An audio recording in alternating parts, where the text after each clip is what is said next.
And welcome out to Bryan High School, the final home game of the season here on the Golden Bears Sports Network. It's Liberty Center coming to town. Good evening, everybody. I'm Chris Malenga, and you are in the Bryan Ford Lincoln pregame show. Well, it's 5-0 in the league Liberty Center against 4-1 of the league Bryan here on the Golden Bears Sports Network. Liberty Center 8-0 overall, Bryan 6-2 overall. And Bryan coming off that tough loss against Patrick Henry last week, 28-13. Liberty Center undefeated on the season. Last year, they were undefeated through 5 games and then lost 3 of their last 5 games to finish 7-3 and 4-3 in the NWOL. And last year, Bryan picked up the win at Liberty Center. They won at Patrick Henry and at Liberty Center in back-to-back weeks. And this year, in the same stretch, they lost to Patrick Henry, and now they have Liberty Center here at the Golden Bears Stadium. It's a rainy night, and it might be a tough one for both teams, of course, because the two leading rushers, the leading rusher in the league is a kid by the name of Zach Bowers, who has 867 yards on 110 carries, averaging 8 yards a carry and 12 touchdowns. Caleb Carpenter, another running back, has 590 yards of total offense and 9 touchdowns, and that is what Bryan is facing tonight here at Golden Bears Stadium. Liberty Center got here by defeating Tenora, Napoleon, Woodward, Evergreen, Delta, Wauseon, Archbold, and Swanton. And their final 2 games have Bryan and Patrick Henry.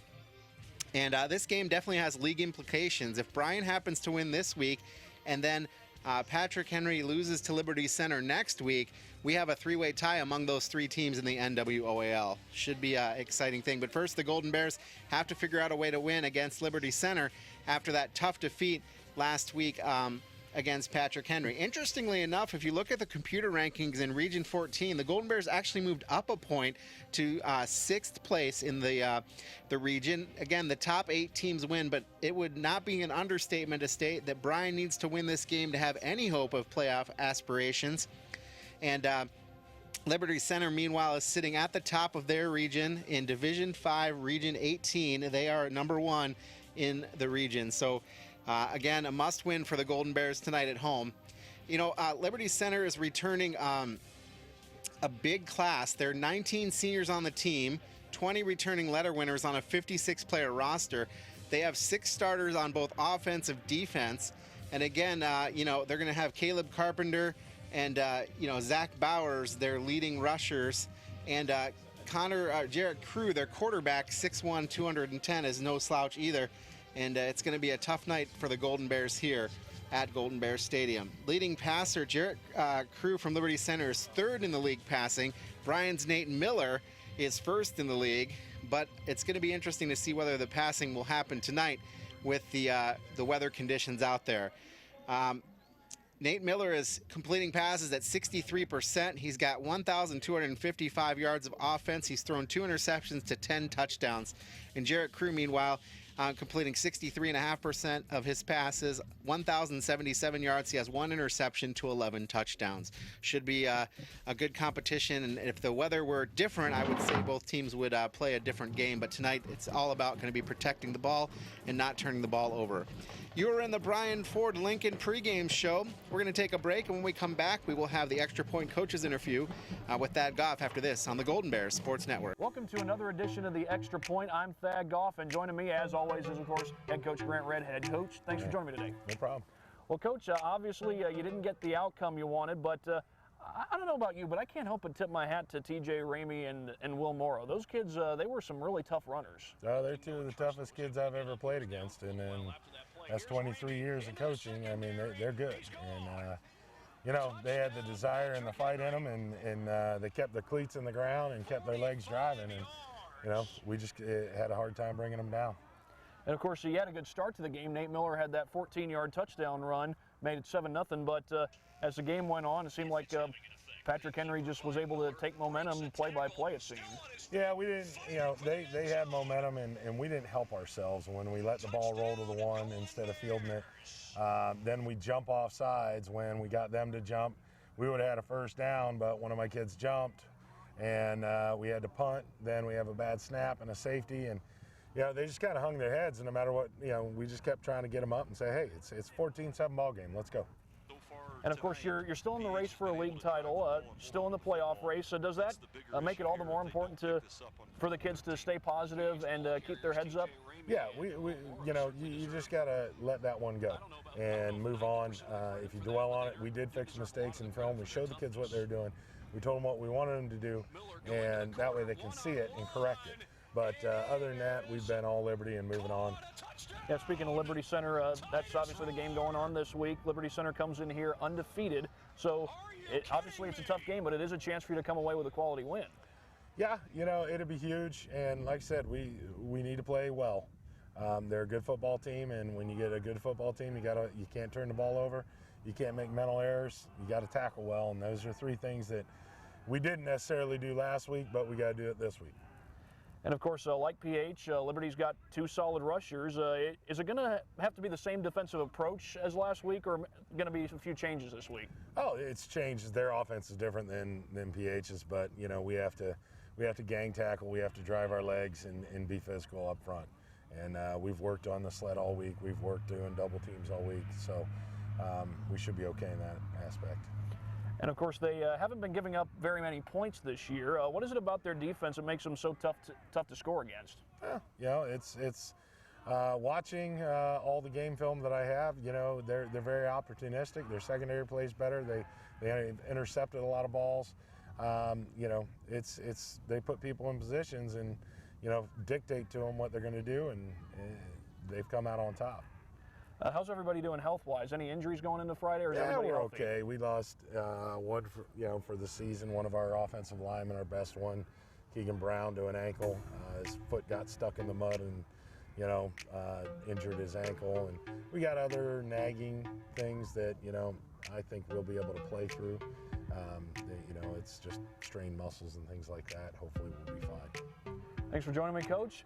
That's been the Extra Point here on BMU and the Golden Bears Sports Network. The game is coming up next against Liberty Center on the Golden Bears Sports Network. One thing that hasn't changed here at Bryan Ford Lincoln is our commitment to service. It's in everything we do. It's in our mission statement. Our goal is simple: customers for life. Kick back in our newly renovated service lounge or business center. We pick up and deliver throughout the local area at no charge.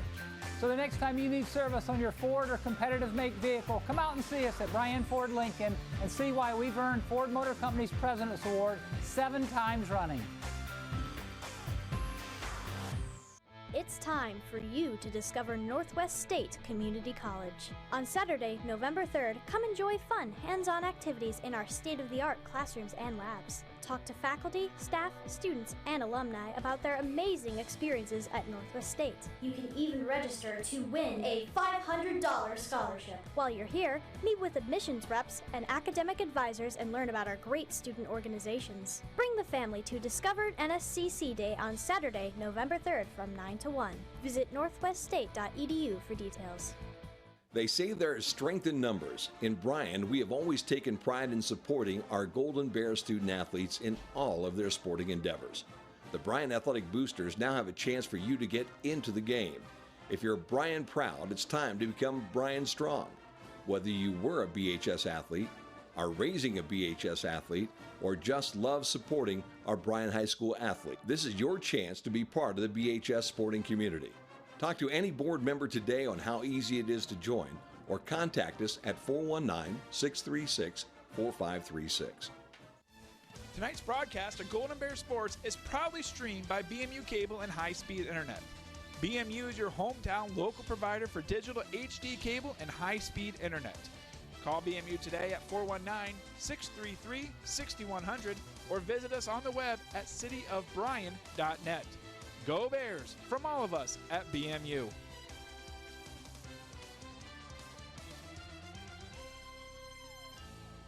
For over 40 years, Bryan, Ohio has been home to the only import vehicle repair specialist in Northwest Ohio, Suburban Auto. Whether it's an Asian or European vehicle, Suburban has the knowledge and experience to keep your import or domestic car running strong. Do you have a hybrid vehicle that's acting up?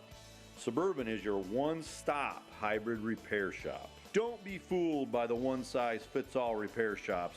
There is no substitute for experience. Come see the import repair pros, Suburban Auto. Keeping children safe on Ohio school buses is a priority for the Ohio State Highway Patrol. This is Lieutenant Bob Aschenfelder of the Defiance Post.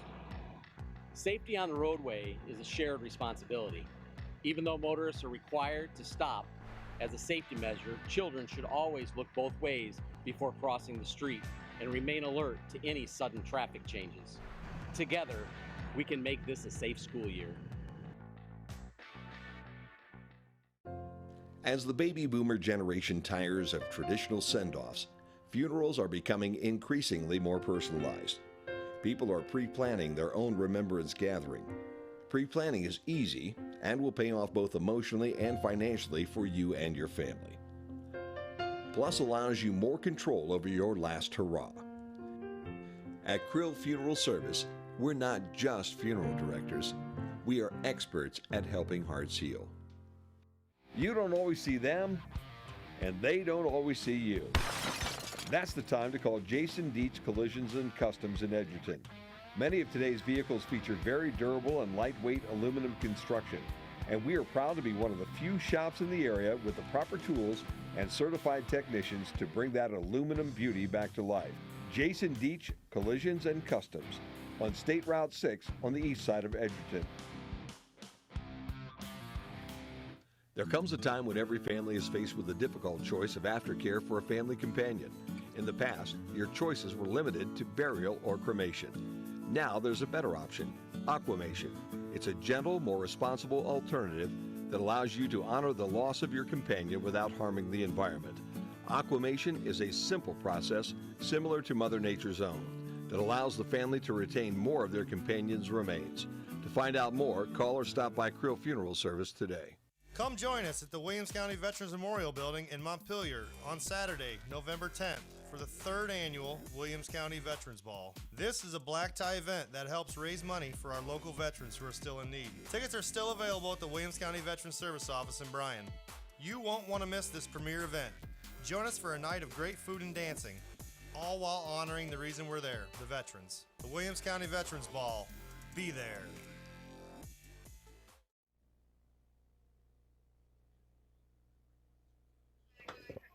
Back out on the Golden Bears Sports Network, Chris Malenga along with you, and want to thank our sponsors, Newcomer Schaefer, Spengler and Brininger, Amerimaid Realty, American Family Insurance, Stark Seating and Cooling, Bryan Parks and Rec, Andrews O'Neill and Lowe, the Bryan Ford Lincoln Mercury, Northwest State Community College, Suburban Auto, Krill Funeral Home and Crematory, the Bryan Athletic Boosters, BMU Cable and High Speed Internet, Oberlin Turnbull Funeral Home and Crematory, Jason Dietz Collision and Repair, and Veterans Services of Williams County. That's who bringing you the game tonight on the Golden Bear Sports Network. Also, do want to thank everybody that donated to the Bryan Athletic Boosters for the Golden Bear Fan Appreciation Night. That includes Artisan Floral and Gift Boutique, the BHS Cheerleaders in Sherwin, BHS National Honor Society students, Bill's Locker Room 3, the Bryan Bijou, Bryan Municipal Utilities, Chiefs Supermarket, Eric's Ice Cream Factory, Jumpin' Beans Coffee House, Cora Brewing Company and Wine Bar, musicians Mackenzie Mackey and Ramsey Walls, Party Pack, Pools Dairy Queen, Spengler Candy Company, Sonic Drive-In, Subway, both the Main Street and Walmart locations, Susie's Lunch, and Varsity Club. Fans, remember to check your cell phones and pick up any merchandise you might have won at the concession stand after the game. Again, tonight, the Bryan Athletic Boosters Golden Bear Fan Appreciation Night. Now it's time to send things up to the press box to Thad Goff and Brandon Fisher. Guys? And thank you, Chris. Good evening, everyone, and welcome to tonight's broadcast. It's Bryan taking on Liberty Center, another big game for the Golden Bears. And last week, they were defeated by mostly the running game, TJ Ramey and Will Morrow, and they're going to see quite a bit of that running game again tonight with the likes of Zach Bowers and Caleb Carpenter. Yeah, you've got a kid in Zach Bowers who is leading the league in rushing now, almost 8 yards a rush. And you got somebody in Caleb Carpenter who's maybe 215, 220 pounds that can really kind of take it up the middle if you need to. And the Jarrett Crew, who is a quarterback for Liberty Center, they don't throw a lot. It's amazing to me. Seeing him on film, he is really talented, he's really accurate, leading the league in yards per attempt, yards per completion, all those kind of things. Second in yards, really only because they don't throw that many. He only has 107 attempts on the year. It's incredible how accurate he is, but they have got a lot of talent as far as in the backfield. They've got a lot of toughness up front, and there's no doubt they want to run it first. And of course, these two teams played each other last year in Liberty Center. That was quite the ball game, actually. Bryan won that one 40-33. Part of their great finish, 6 wins on the season, and that game featured just about everything, as I recall. It featured a couple of fumbles returned for a touchdown, a fake punt, some trouble with extra points, just about everything. We don't know what kind of game we're going to get today, but we hope it's going to be exciting. Yeah, last year really was the 2 fumbles for a touchdown returned by Bryan.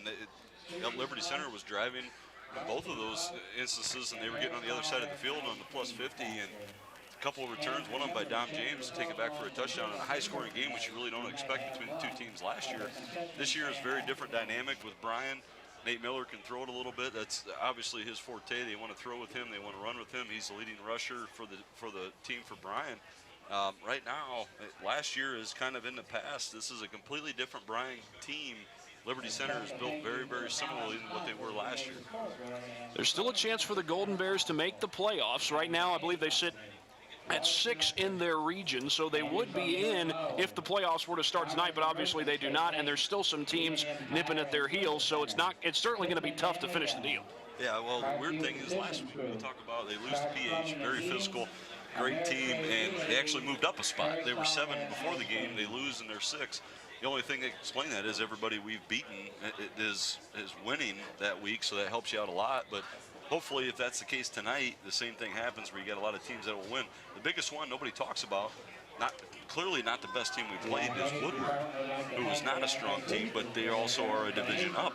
And in that case, it gives you a lot of points. If they keep winning, beat teams like Toledo Scott, that gives you more points. So we're really big Archbold and Fairview fans tonight to give us some more points to get into the playoffs no matter what. Liberty Center, by the way, is #1 in their region, so making the playoffs for them is certainly kind of an afterthought. It seems to have already happened. They've obviously got one more game after tonight that could possibly be for the league, but if Bryan were to win this game, that would go a long way towards giving them some points in the playoff picture. Yeah, you would think. You obviously don't want to look forward at all. This is a huge game. You're talking about the #1 team in the league that you're playing that's undefeated, but at the same time, if you win this game, you would think next week you should have a pretty darn good shot at beating an Evergreen team that has struggled throughout the year, and you would get in. So this is really a big play-in game right now for Bryan to get into the playoffs.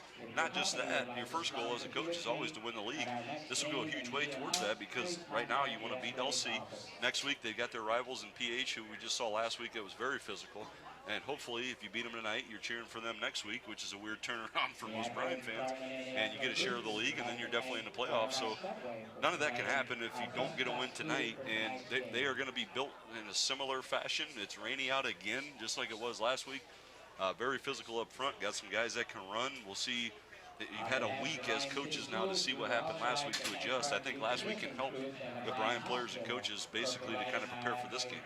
Liberty Center was picked to win the NWOAL in the offseason, and their head coach, Casey Moeller, I saw a video from, I think it was the Liberty Center Facebook page, where Casey Moeller was kind of surprised by that, but I think he likes that his team's getting respect, and now they're starting to earn that respect. Yeah, this is a proud program. You talk about them, and you talk about Patrick Henry. Obviously, they're big rivals for a reason. This is a very, very proud place when it comes to their football, and they might be a little bit smaller school compared to Bryan, but it doesn't really matter. Over the years, they have always been very, very tough. Doesn't matter really who they play, and we talk about non-conference schedule. We talked about PH playing one of the toughest non-conference schedules that we probably had seen. They lost their first 3 games. They're playing teams, like Lake and Marion Local and Columbus Grove and all these guys. Liberty Center has played Napoleon, but at the same time, Napoleon had a lot of kids out at the time when they beat them 21-0, and they played a couple other teams that are really not doing so well this year, so they are not as tested as PH was when they came in here, and everybody says they're undefeated. Yeah, that's true, but at the same time, Patrick Henry really played a tougher non-conference, so we'll see if that plays into anything tonight. Not sure it will, but it could. And here come the Golden Bears out onto the field, ready to run through the banner. The banner, by the way, says, "We salute you."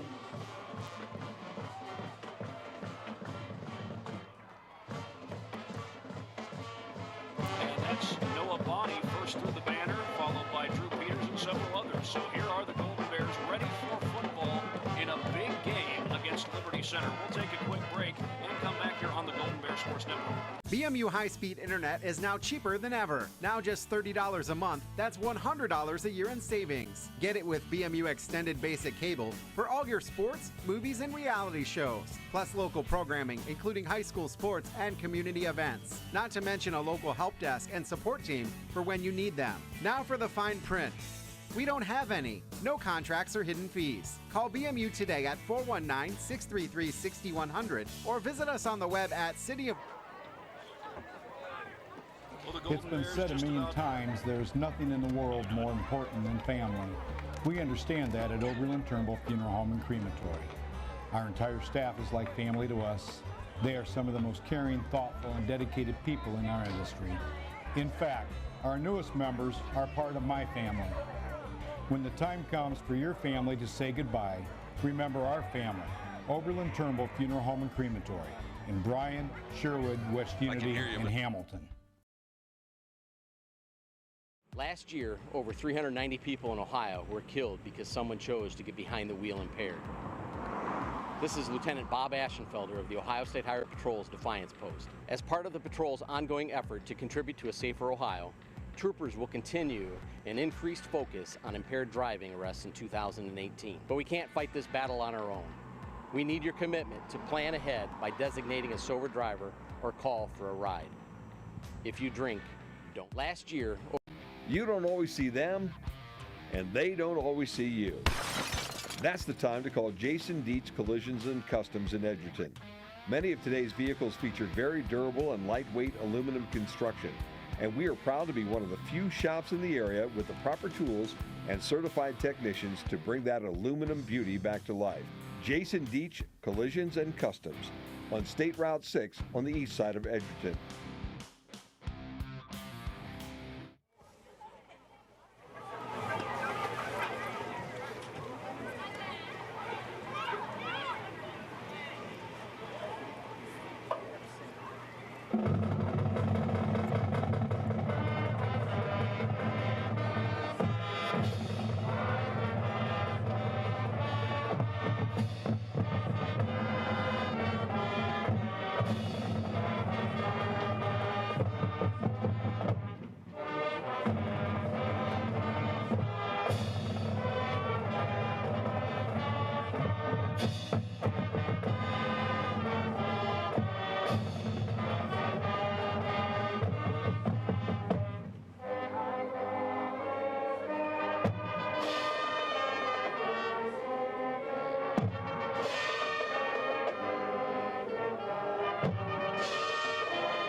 Come join us at the Williams County Veterans Memorial Building in Montpelier on Saturday, November 10th for the 3rd annual Williams County Veterans Ball. This is a black tie event that helps raise money for our local veterans who are still in need. Tickets are still available at the Williams County Veterans Service Office in Bryan. You won't want to miss this premier event. Join us for a night of great food and dancing, all while honoring the reason we're there, the veterans. The Williams County Veterans Ball. Be there. Back at Bryan High School, it is Golden Bear football on the Golden Bear Sports Network, BMU Channel 3, BryanSports.com, and WQCT Bryan. Now back to Thad and Brandon. Chris, thank you very much. Thad Goff along with Brandon Fisher here at Golden Bear Stadium as the Bryan Golden Bears get set to take on the Tigers of Liberty Center. Here now are the starting lineups brought to you by American Family Insurance agent Danielle Vannatta. I beg your pardon. My apologies for the mispronunciation there. Payne on the offensive line, Payne Frank gets the start along with Keegan Brown. Carter Hoffman is the center. Right guard is Tom Snyder. And McCandless is the right tackle. Backs and receivers are Titus Rower at tight end. The wide receivers, Bryson Andrews, Austin Dean, and Drew Peters. Dom James is the running back. Nate Miller, the starting quarterback. On defense, Matt Harold is the starter along with Keegan Brown, Carter Hoffman, and Titus Rower. The linebackers are Bryson Andrews, Alex Potvin, and Dom James. Connor Arthur and Adam Queen are the corners. Logan Clemens and Nate Miller are the safeties. And it looks like it's going to be the Golden Bears who will get the ball first. We'll let you know the Tigers starting lineup in just a matter of moments. Again, those starting lineups are brought to you by American Family Insurance agent Danielle Van Atta.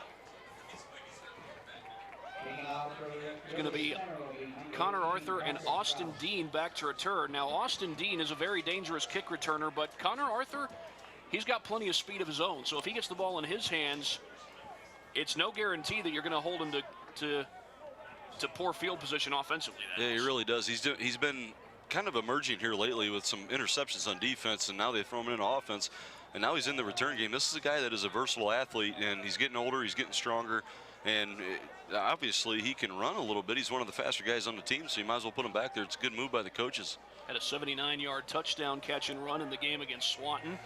Defender fell down. Arthur was wide open, and he just took it to the house from there. We'll see which direction they kick it in. And we're underway from Golden Bear Stadium. Austin Dean will take it. He muffed it, picks it back up, had a little trouble with the kick. It's a good block from Arthur, but the Tigers are able to string him out. That's one of those coaches will probably not be happy about that. He's trying to go sideline horizontal to get across the field, and really was set up by the fact that he dropped the ball right when it got to him. Probably got to go straight ahead in that case and just get what you can. Instead, he's going to be back around the 16-yard line of Bryan to start this drive. Golden Bears scored on their first possession last week against Patrick Henry, but from then on out, only got the ball in the end zone once. So it'll be an empty backfield, and we saw this formation quite a bit, particularly in the second half last week. Looks like the Golden Bears may come out throwing here, and they will. A little quick hitter to Drew Peters. Trying to throw a block out there was Titus Rower. It's a good gain on first down, but the defender's able to get around the block.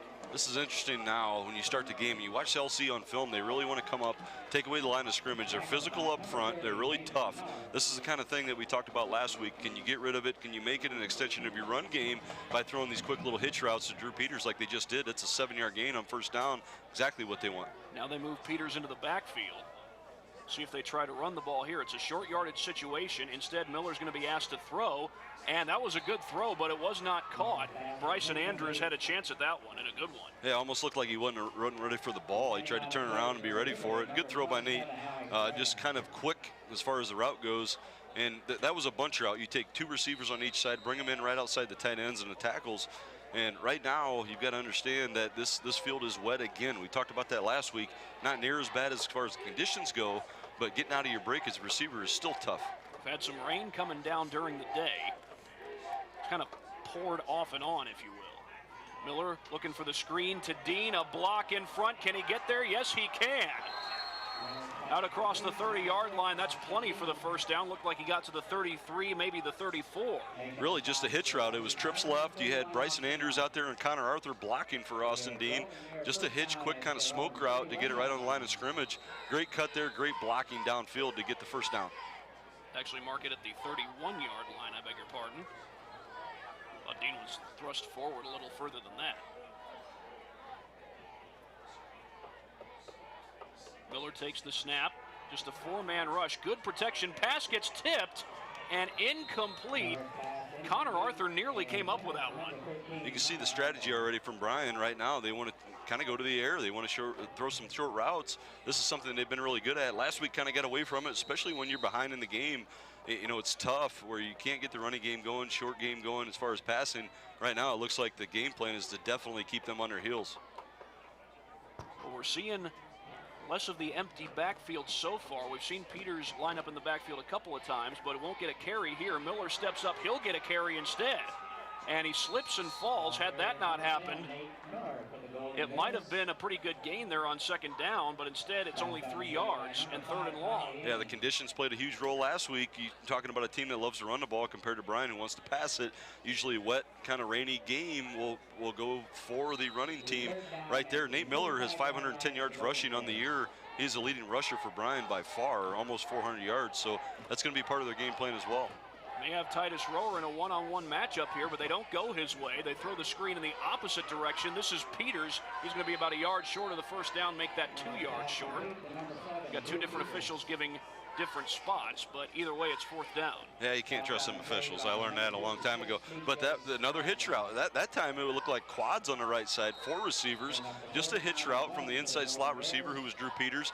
Looked like a absolutely concerted effort to trying to get him more in the game plan. Not a bad drive, just a couple slips here and there, and that's another first down. So here's Connor Arthur on to punt it away. Alex Riggy back to return the punt. That'll take a couple of hops. Muffed, picked up. Who's got it? There's a Golden Bear in the area. The Bears think they've got it. They do. That is huge. Not sure if that might have been Keegan Brown who got the recovery. I don't know. I think Keegan's out tonight. It sounded like he was injured. Talking to the coaches, I don't think Keegan's in the game tonight because of an injury, but right there, that ball took a hop right to him. It looked like an easy catch. Just kind of went down right to the ground. What a great play by the Bryan player to get on the ball before you can bend down and get it. The Golden Bears will start this drive from Liberty's 15-yard line.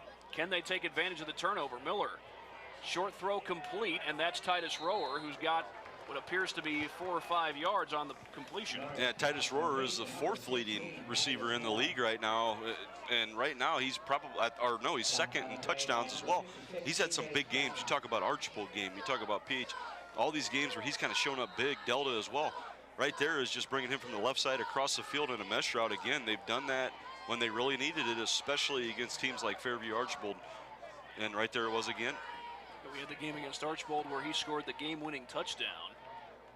Bit of a high snap, the handoff to Peters, and he's strung out in the backfield and loses a few yards, loses several yards. This is going to be the key tonight for Bryan. Nate Miller has, coming into the game, 1,255 yards. He's leading the NWAL in passing. At the same time, he is the leading rusher by far, but the next leading rusher for Bryan is Dom James with 164 yards, and Drew Peters is third with 122. They've got to figure out a way to really get some other guys running the ball, not only to protect Nate, even though he's made it this far, but to just give another look to the defense. Another one of those guys who's in the running for top passer in the league is Jake Etu. I think I pronounced his name right, from Evergreen. And here's Miller keeping it all the way, trying to get outside. Flips it at the last second to Peters. And Peters inside the 10. We'll see where they mark it. It's not going to be a first down. But that may change the approach here, because now you're looking at 4th and 3. That was one of the oddest looking options I've ever seen. He was coming on a speed option, really, where you just go straight to the line with Drew Peters behind him, and he had it tucked like he was going to run no matter what. At the last second, he pitched it like it was a sweep toss. I have not seen that, to be honest with you, probably ever. And the Golden Bears will indeed go for it, but the Tigers are going to call a timeout. Try to think about how they want to defend this play, and we will take a break. No score so far here on the Golden Bears Sports Network. One thing that hasn't changed here at Bryan Ford Lincoln is our commitment to service. It's in everything we do. It's in our mission statement. Our goal is simple: customers for life. Kick back in our newly renovated service lounge or business center. We pick up and deliver throughout the local area at no charge. So the next time you need service on your Ford or competitive make vehicle, come out and see us at Bryan Ford Lincoln and see why we've earned Ford Motor Company's President's Award 7 times running. I think they just don't do Liberty. 4th and 3 coming up for the Golden Bears. They would have a goal-to-go situation if they were to convert this first down, trying to take advantage of the muffed punt.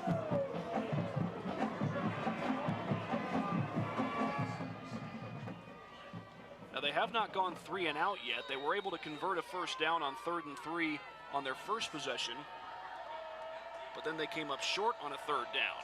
Empty set here for Miller. He'll look to throw, looking for the quick hitter, now pulls it down, throws at the last minute, it's caught! It's a touchdown for Peters! He was very close to the line of scrimmage, Nate Miller was, but he flipped it out at the last second. And Drew Peters said, I got this.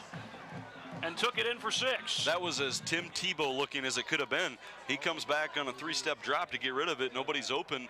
He looks like he's going to run for the first down at the last second. Just kind of flipped it like an option toss forward to Drew Peters. What a great improvisation there, kind of play for Nate Miller.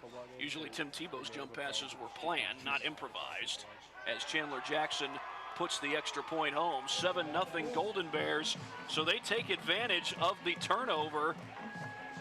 And fortunately, Miller had Peters there waiting when he got the ball out. 7-0, Bryan leads Liberty Center. Back after this here on the Golden Bears Sports Network.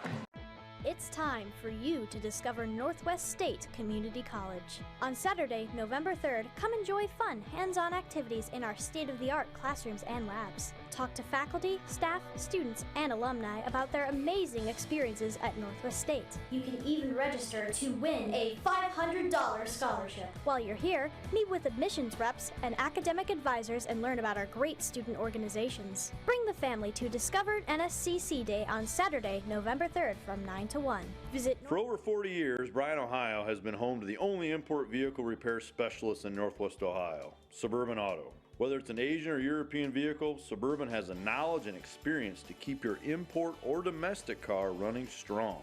Do you have a hybrid vehicle that's acting up? Suburban is your one-stop hybrid repair shop. Don't be fooled by the one-size-fits-all repair shops. There is no substitute for experience. Come see the import repair pros, Suburban Auto. 7-0 Bryan on your main stop scoreboard here in the first quarter with 7:46 to go. Nate Miller with the touchdown pass from 8 yards out to Drew Peters. Now last week the Golden Bears jumped out ahead against Patrick Henry and ended up falling behind in that game. Always good to jump out ahead, but still got a lot of football left to be played. This one will be returned, and they're going to say that the returner slipped and fell and his knee went down. Yeah, all the breaks so far are going Bryan's way. You've got a turnover on the punt that looked pretty easy to field. And then you got a shovel pass, great play by Nate Miller, and now that, where it looks like he got a lane and he kind of falls down on the wet grass. So right now, kind of like last week, everything is going Bryan's way. Let's see if they can manage it a little better than they did a week ago. Here's the starting lineup offensively. Quarterback, you've got Jared Crew, and he'll go under center here on first down. And Crew will hand it off straight up the middle they go. Caleb Carpenter got the straight lead right there on a 33 dive right over the left side of the guard. And he is a big, big man for anybody, let alone a high school player. He is 215 to 220 pounds. We saw a kid last week that was 210. This is a big, big running back, one of the biggest in the area. Caleb Carpenter, Zach Bowers are the running backs. Alex Riggy at wide receiver, Brendan Morris at split end, and Trent Murdoch at tight end. And the handoff here is faked. Pass complete out in the flat. And that's Zach Bowers down the field, number 32, who takes it out near midfield. Zach Bowers is the leading rusher in the league. You're talking about a guy who's averaging 8 yards a rush, and he is very fast. He's very, very quick. And I've said this in the pregame, I'm surprised they don't throw more with a guy like Jared Crew, who is first in the league when it comes to accuracy, completion percentage, and yards per completion and attempt.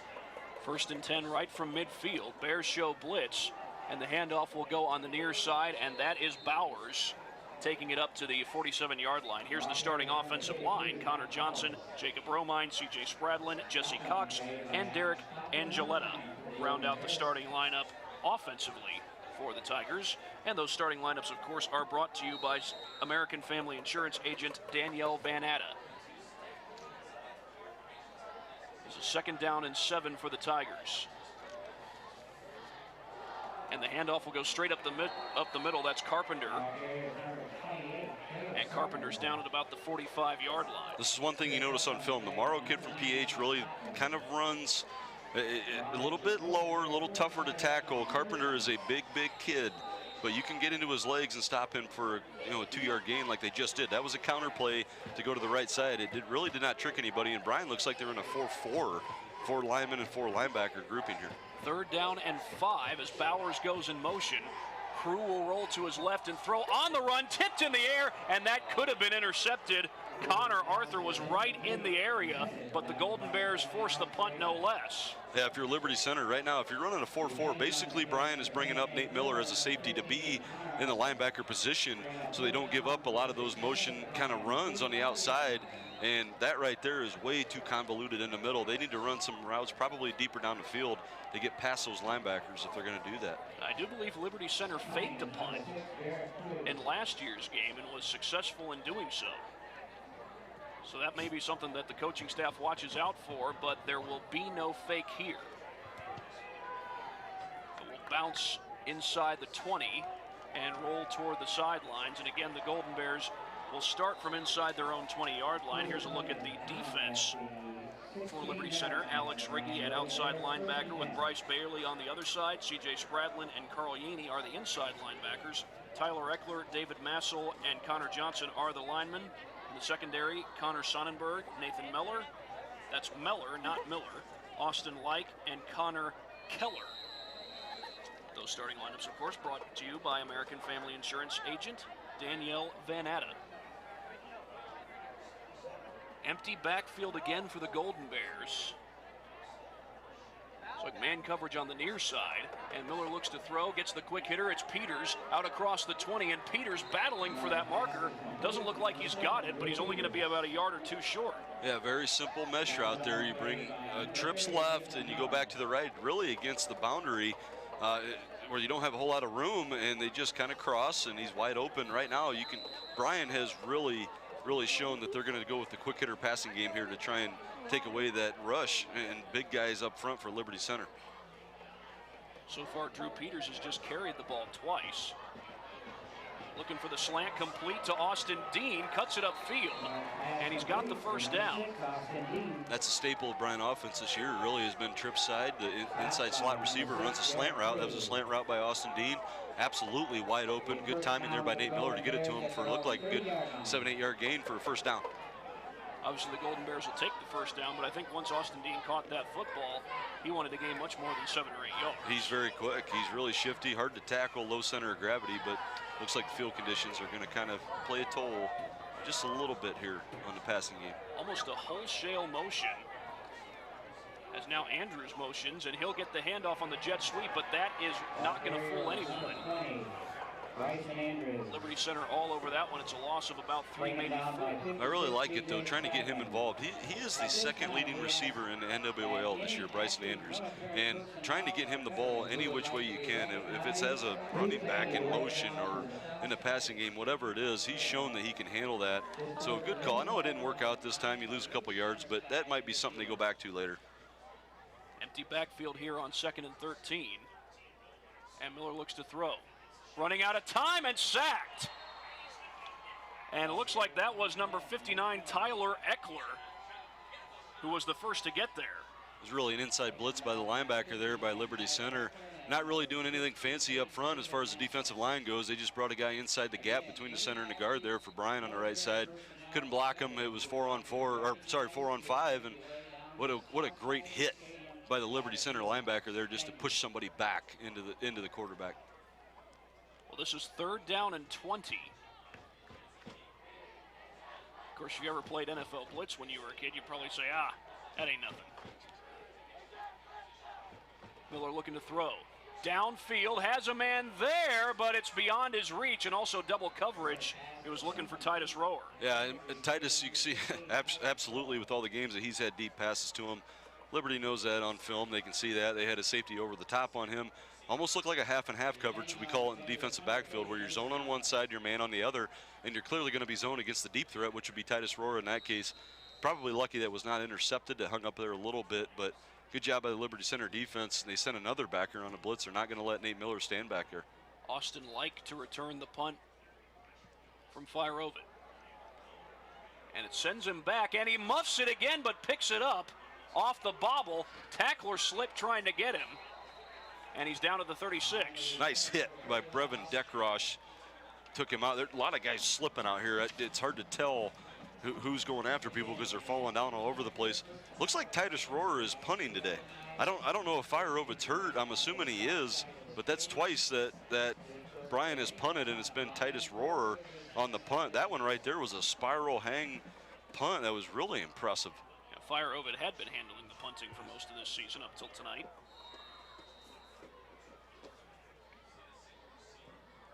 And the handoff will go straight up the middle to Carpenter. Takes a big hit, but it's a good gain out to the 41 for about 5. Carpenter is a kid, like I said, 215 pounds that is incredibly physical. He missed the first 3 or 4 games because of a sprained MCL, and you can see on film he's still kind of coming back from that compared to what he was last year. Right there was a pretty quick run right up the gut. They ran motion from the left side kind of as a show me to get the linebackers out of there and got a good 6 yards out of it. This is 2nd and 5 for the Tigers. Got one wide receiver split out to the left.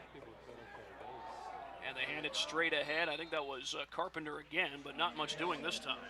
Great play by the Bryan defensive line. They completely pushed back the offensive line from Liberty Center, got about 2 yards of depth, and took Caleb Carpenter out before he really got started. Another motion that Liberty Center loves to motion their wingbacks.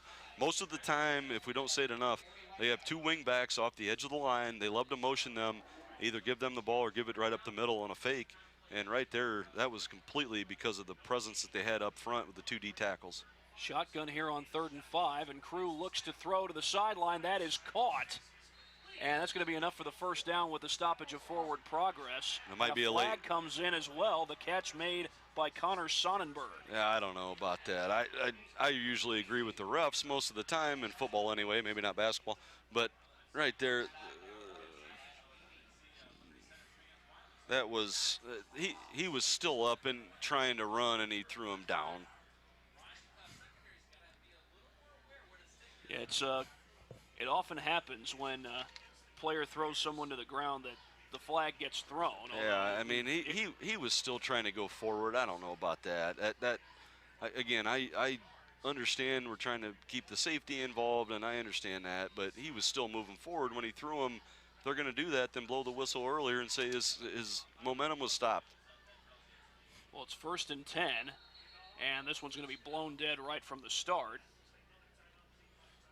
That handoff went to Zach Bowers, but it's a timeout called by Liberty Center. And we'll take one right along with them. 7-0 on your main stop scoreboard. Bryan leads it on the Golden Bears Sports Network. The hands-on training and education at Northwest State opens doors for good paying career opportunities with great local manufacturers.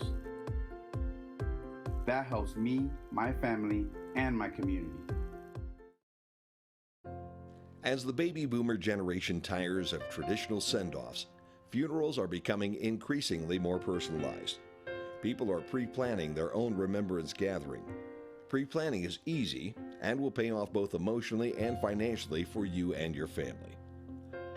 Plus allows you more control over your last hurrah. At Krill Funeral Service, we're not just funeral directors. We are experts at helping hearts heal. It's loud in my, okay.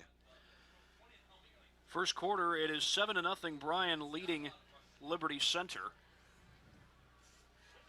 with 2:11 to go in the first. And the handoff will go to Carpenter, and he's not going to get much.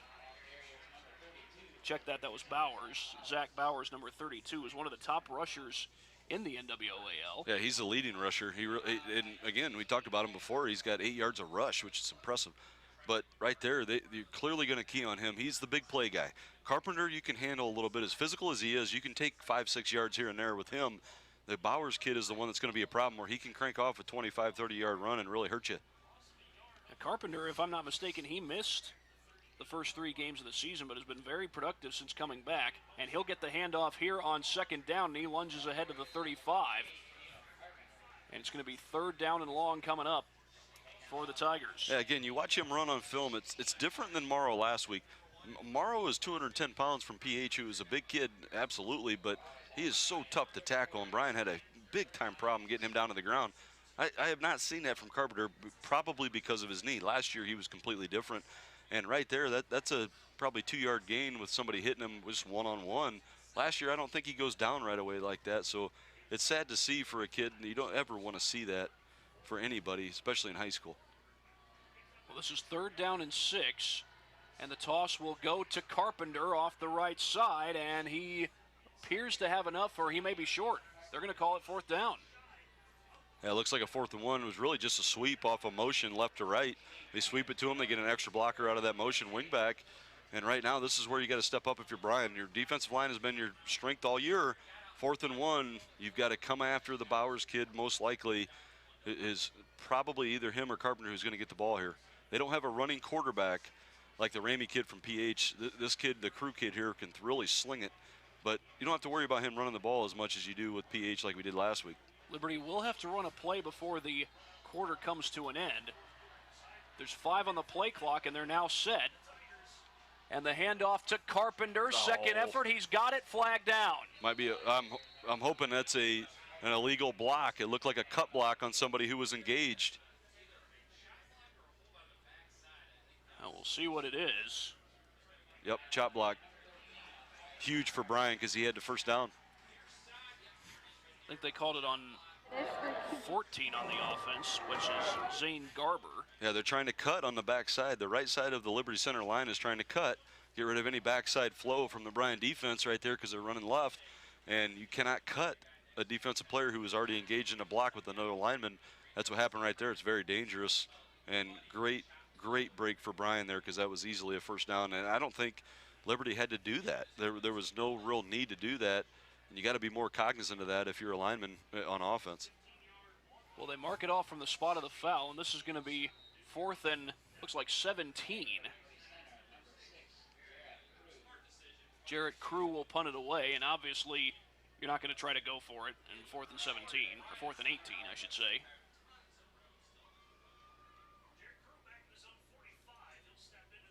And Crew will punt it away. Arthur telling everybody to get away from it, and, well, he got run into. That's down to the 9-yard line, and that takes us to the end of the first quarter. 7-0, Bryan leads Liberty Center on your main stop scoreboard. We will come back for the start of the second quarter. You're watching the Golden Bears Sports Network. They say there is strength in numbers. In Bryan, we have always taken pride in supporting our Golden Bear student athletes in all of their sporting endeavors. The Bryan Athletic Boosters now have a chance for you to get into the game. If you're Bryan proud, it's time to become Bryan strong. Whether you were a BHS athlete, are raising a BHS athlete, or just love supporting our Bryan High School athlete, this is your chance to be part of the BHS sporting community. Talk to any board member today on how easy it is to join, or contact us at 419-636-4536. Tonight's broadcast of Golden Bear Sports is proudly streamed by BMU Cable and High-Speed Internet. BMU is your hometown local provider for digital HD cable and high-speed internet. Call BMU today at 419-633-6100 or visit us on the web at cityofbryan.net. Go Bears from all of us at BMU.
Well, as you just heard, that was the playing of God Bless America by the Bryan Golden Bears Marching Band. And tonight is Military Appreciation Night here at Golden Bear Stadium. So military veterans being honored there in the end zone.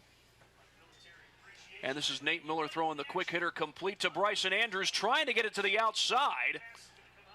And he turns it to a far better game than it would have been, and a flag comes out, and I can only guess that this is probably going to be a face mask at the back end of the play. That's another one of those the coaches will probably talk to him to turn up and get up the field. Both the other blockers there that were in the trips formation were trying to block for him, but went sideways. Hopefully here you get a penalty on the face mask, give you another 15 yards and get you out of the hole.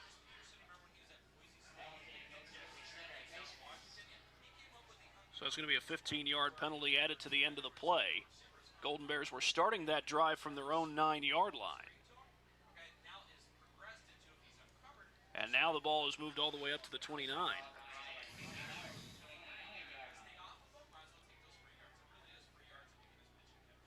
It'll be empty backfield for Nate Miller. Golden Bears leading 7-0 here as we start the second quarter. Miller looks to throw, now pulls it down and doesn't get much. Looks like he only got to the 31. So just a 2-yard gain, maybe 3. Looks like they're marking it at the 32, actually. Yeah, clear zone coverage there in the backside by Liberty Center. They're not going to allow him to run all over him. Again, we've talked about this. Bryan's leading rusher is Nate Miller, the quarterback, almost 400 yards more than anybody else on the team. And they are taking the linebackers, taking the little quick hits away, and they're not going to let him run all over him like he's done in the past to other teams. Miller, I believe, has 2 carries, if I'm not mistaken. 2 also for Drew Peters. Slant complete, and a broken tackle by Bryson Andrews picks up the first down. What a great run. Inside slant again on the trip side to the left. Bryson Andrews is a slot guy, just a slant into the middle. He ran through about 3 guys there to get another 4 yards for the first down. Looked like a little bit of a knife up front, or we call that you just switch your end and your D tackle to try and get to them, but it really doesn't matter if you're throwing quick hitters. Again, we talked about this earlier in the game. Bryan is clearly making an effort to make sure they get rid of the ball and don't let them get into the backfield like it happened last week. This Liberty Center team comes in here undefeated. They're tied atop the NWOAL with Patrick Henry. Miller, short throw complete to Peters, finds room on the outside. It's a first down. Well, it's not been huge plays for the Golden Bears, but they're moving the chains efficiently. But that's what you got to do. I mean, they are sending linebacker blitzes almost every other play. Right there was another blitz over probably the B gap there on the right side for Liberty Center, and they almost got to him, but it's quick routes. It's a hot route here and there. That was simply a 5-yard out route by Drew Peters, and he's wide open, makes a cut, and gets a first down. Empty backfield again here on 1st and 10 as the Golden Bears cross into Tigers territory. Second time they've been in plus territory, and Miller will pull this one down right away. Not a bad decision at all, hurdling a man, and he's close to a first down. Mark him just a yard short. And second down coming up. Yeah, it looked like a clearly designed run there by the quarterback. Quarterback draw, just go straight up the middle. If they're going to keep bringing people off the edge, you got 2 guys on each side. This is something Nate Miller has really improved over the course of the season. Earlier in the year, he wanted to go sideways and get rid of the ball. He's stepping up now. And right there, you can take advantage of that with other teams if they're going to keep blitzing off the edge. And they'll continue with the empty backfield formation.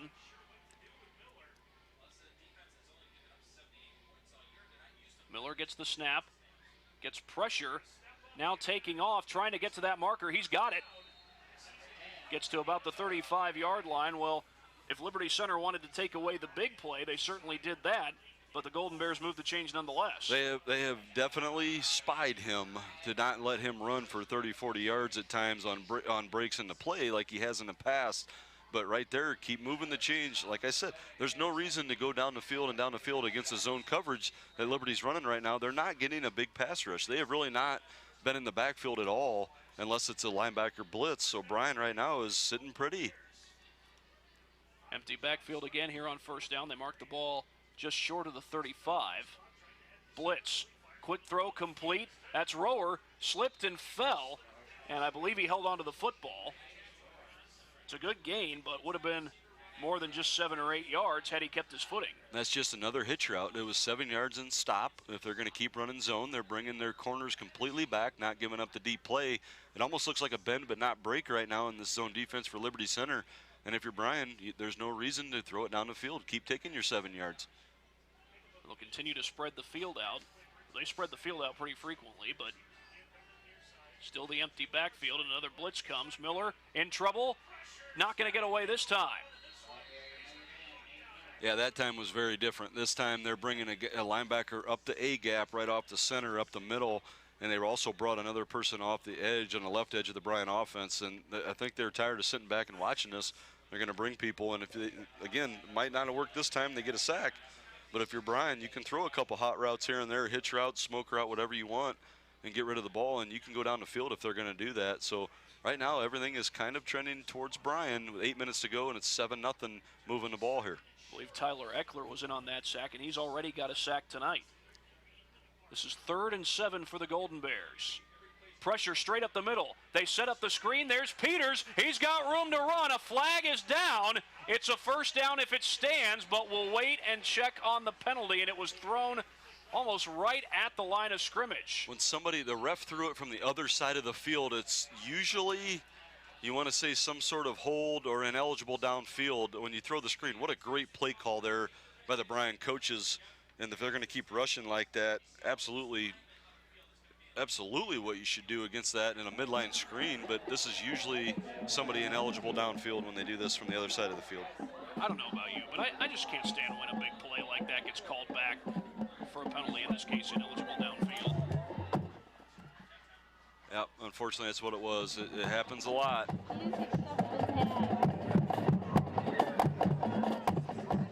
So it's going to be 3rd down all over again. Is that Ed Orgeron on the field as a ref? He sounds just like Ed Orgeron I sure hope from not. LSU. Oh, you're a Gator guy. That's him right down there. That's Coach O. Well, I'm a Gator guy. I'm not an Ed O guy. What's he doing up here? He's got a game to prep for. I'm surprised that Orgeron, to be honest, I'm surprised that Orgeron got a coaching job in the first place, but he's making good. the most of it. He's good. You just don't like LSU. Miller on a rollout going downfield, has Andrews, can't get it to him. Boy, he was wide open. It was an absolute 9-go route there against the boundary. And Nate got over to the right, which is what you want as a right-handed quarterback, got rid of it. It really was a good throw. If you're going to miss, throw deep. The guy that did not have bad coverage. If you're going to miss that, you got to throw it where only your receiver can get it. And the game right now, 7-0, you're leading, 7.5 to go in the second quarter when you're driving the ball. What a great decision and a great placement of the football there. And now you got a chance to pin him deep as Titus Rower comes back out to punt. I love the risk on that. Absolutely take the risk. Gets away a good one. That's not going to be returnable, and it's out of bounds inside the 10. My goodness, he looks good. Why haven't they let him punt more often? Well, I don't know. I mean, Evan Fireworth's done a great job this year, and if he's hurt, you got Titus in there.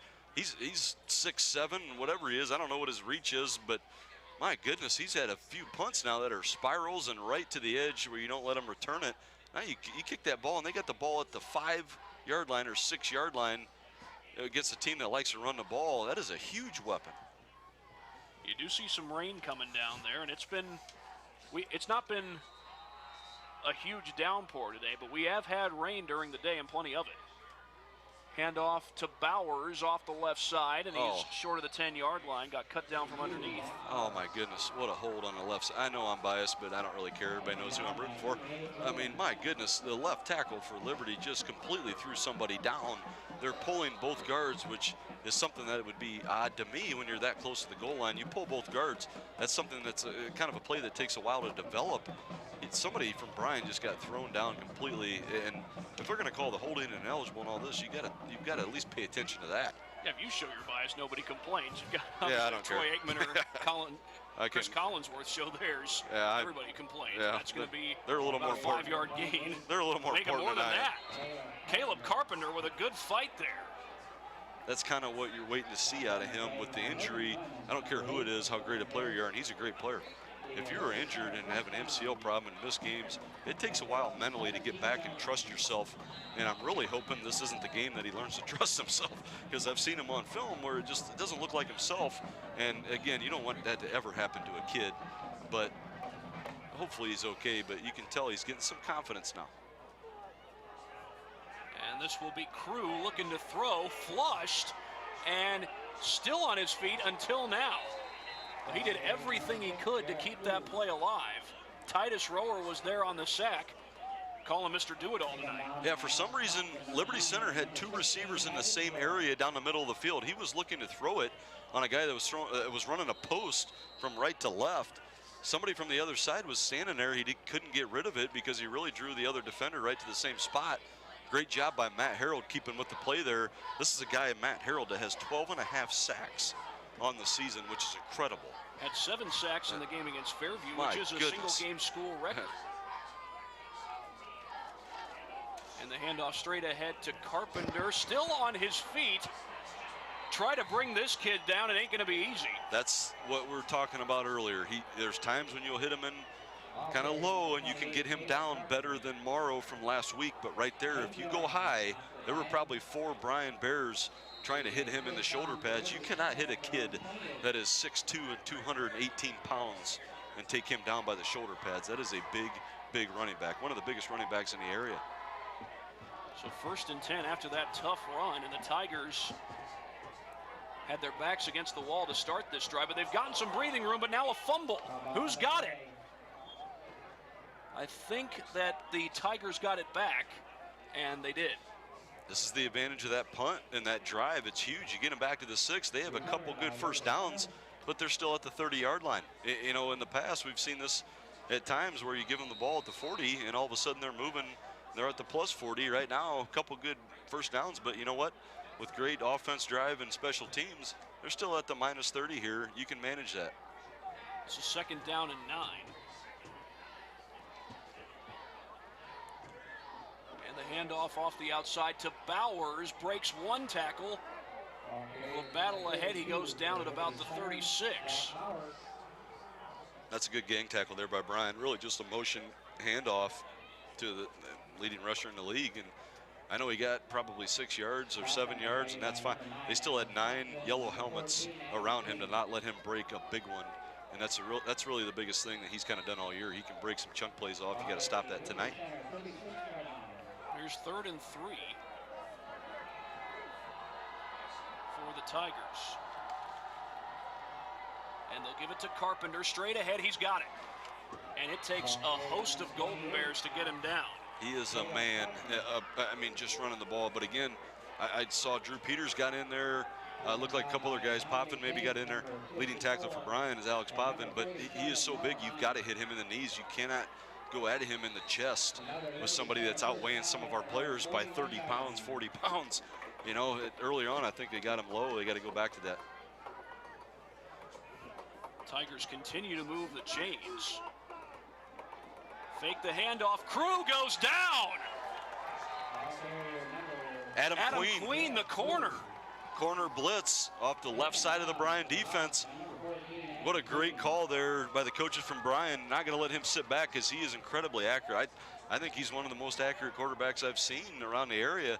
And he kind of had a little bit of a play fake there, handoff fake, and was getting ready to set up and hit somebody who was wide open down the field, and got a great hit there by Adam Queen to take him down. I believe that's the 2nd sack of the game for the Golden Bears. First one, Titus Rower was involved in that one. Crew to throw, pressured again, gets away, downfield, picked off.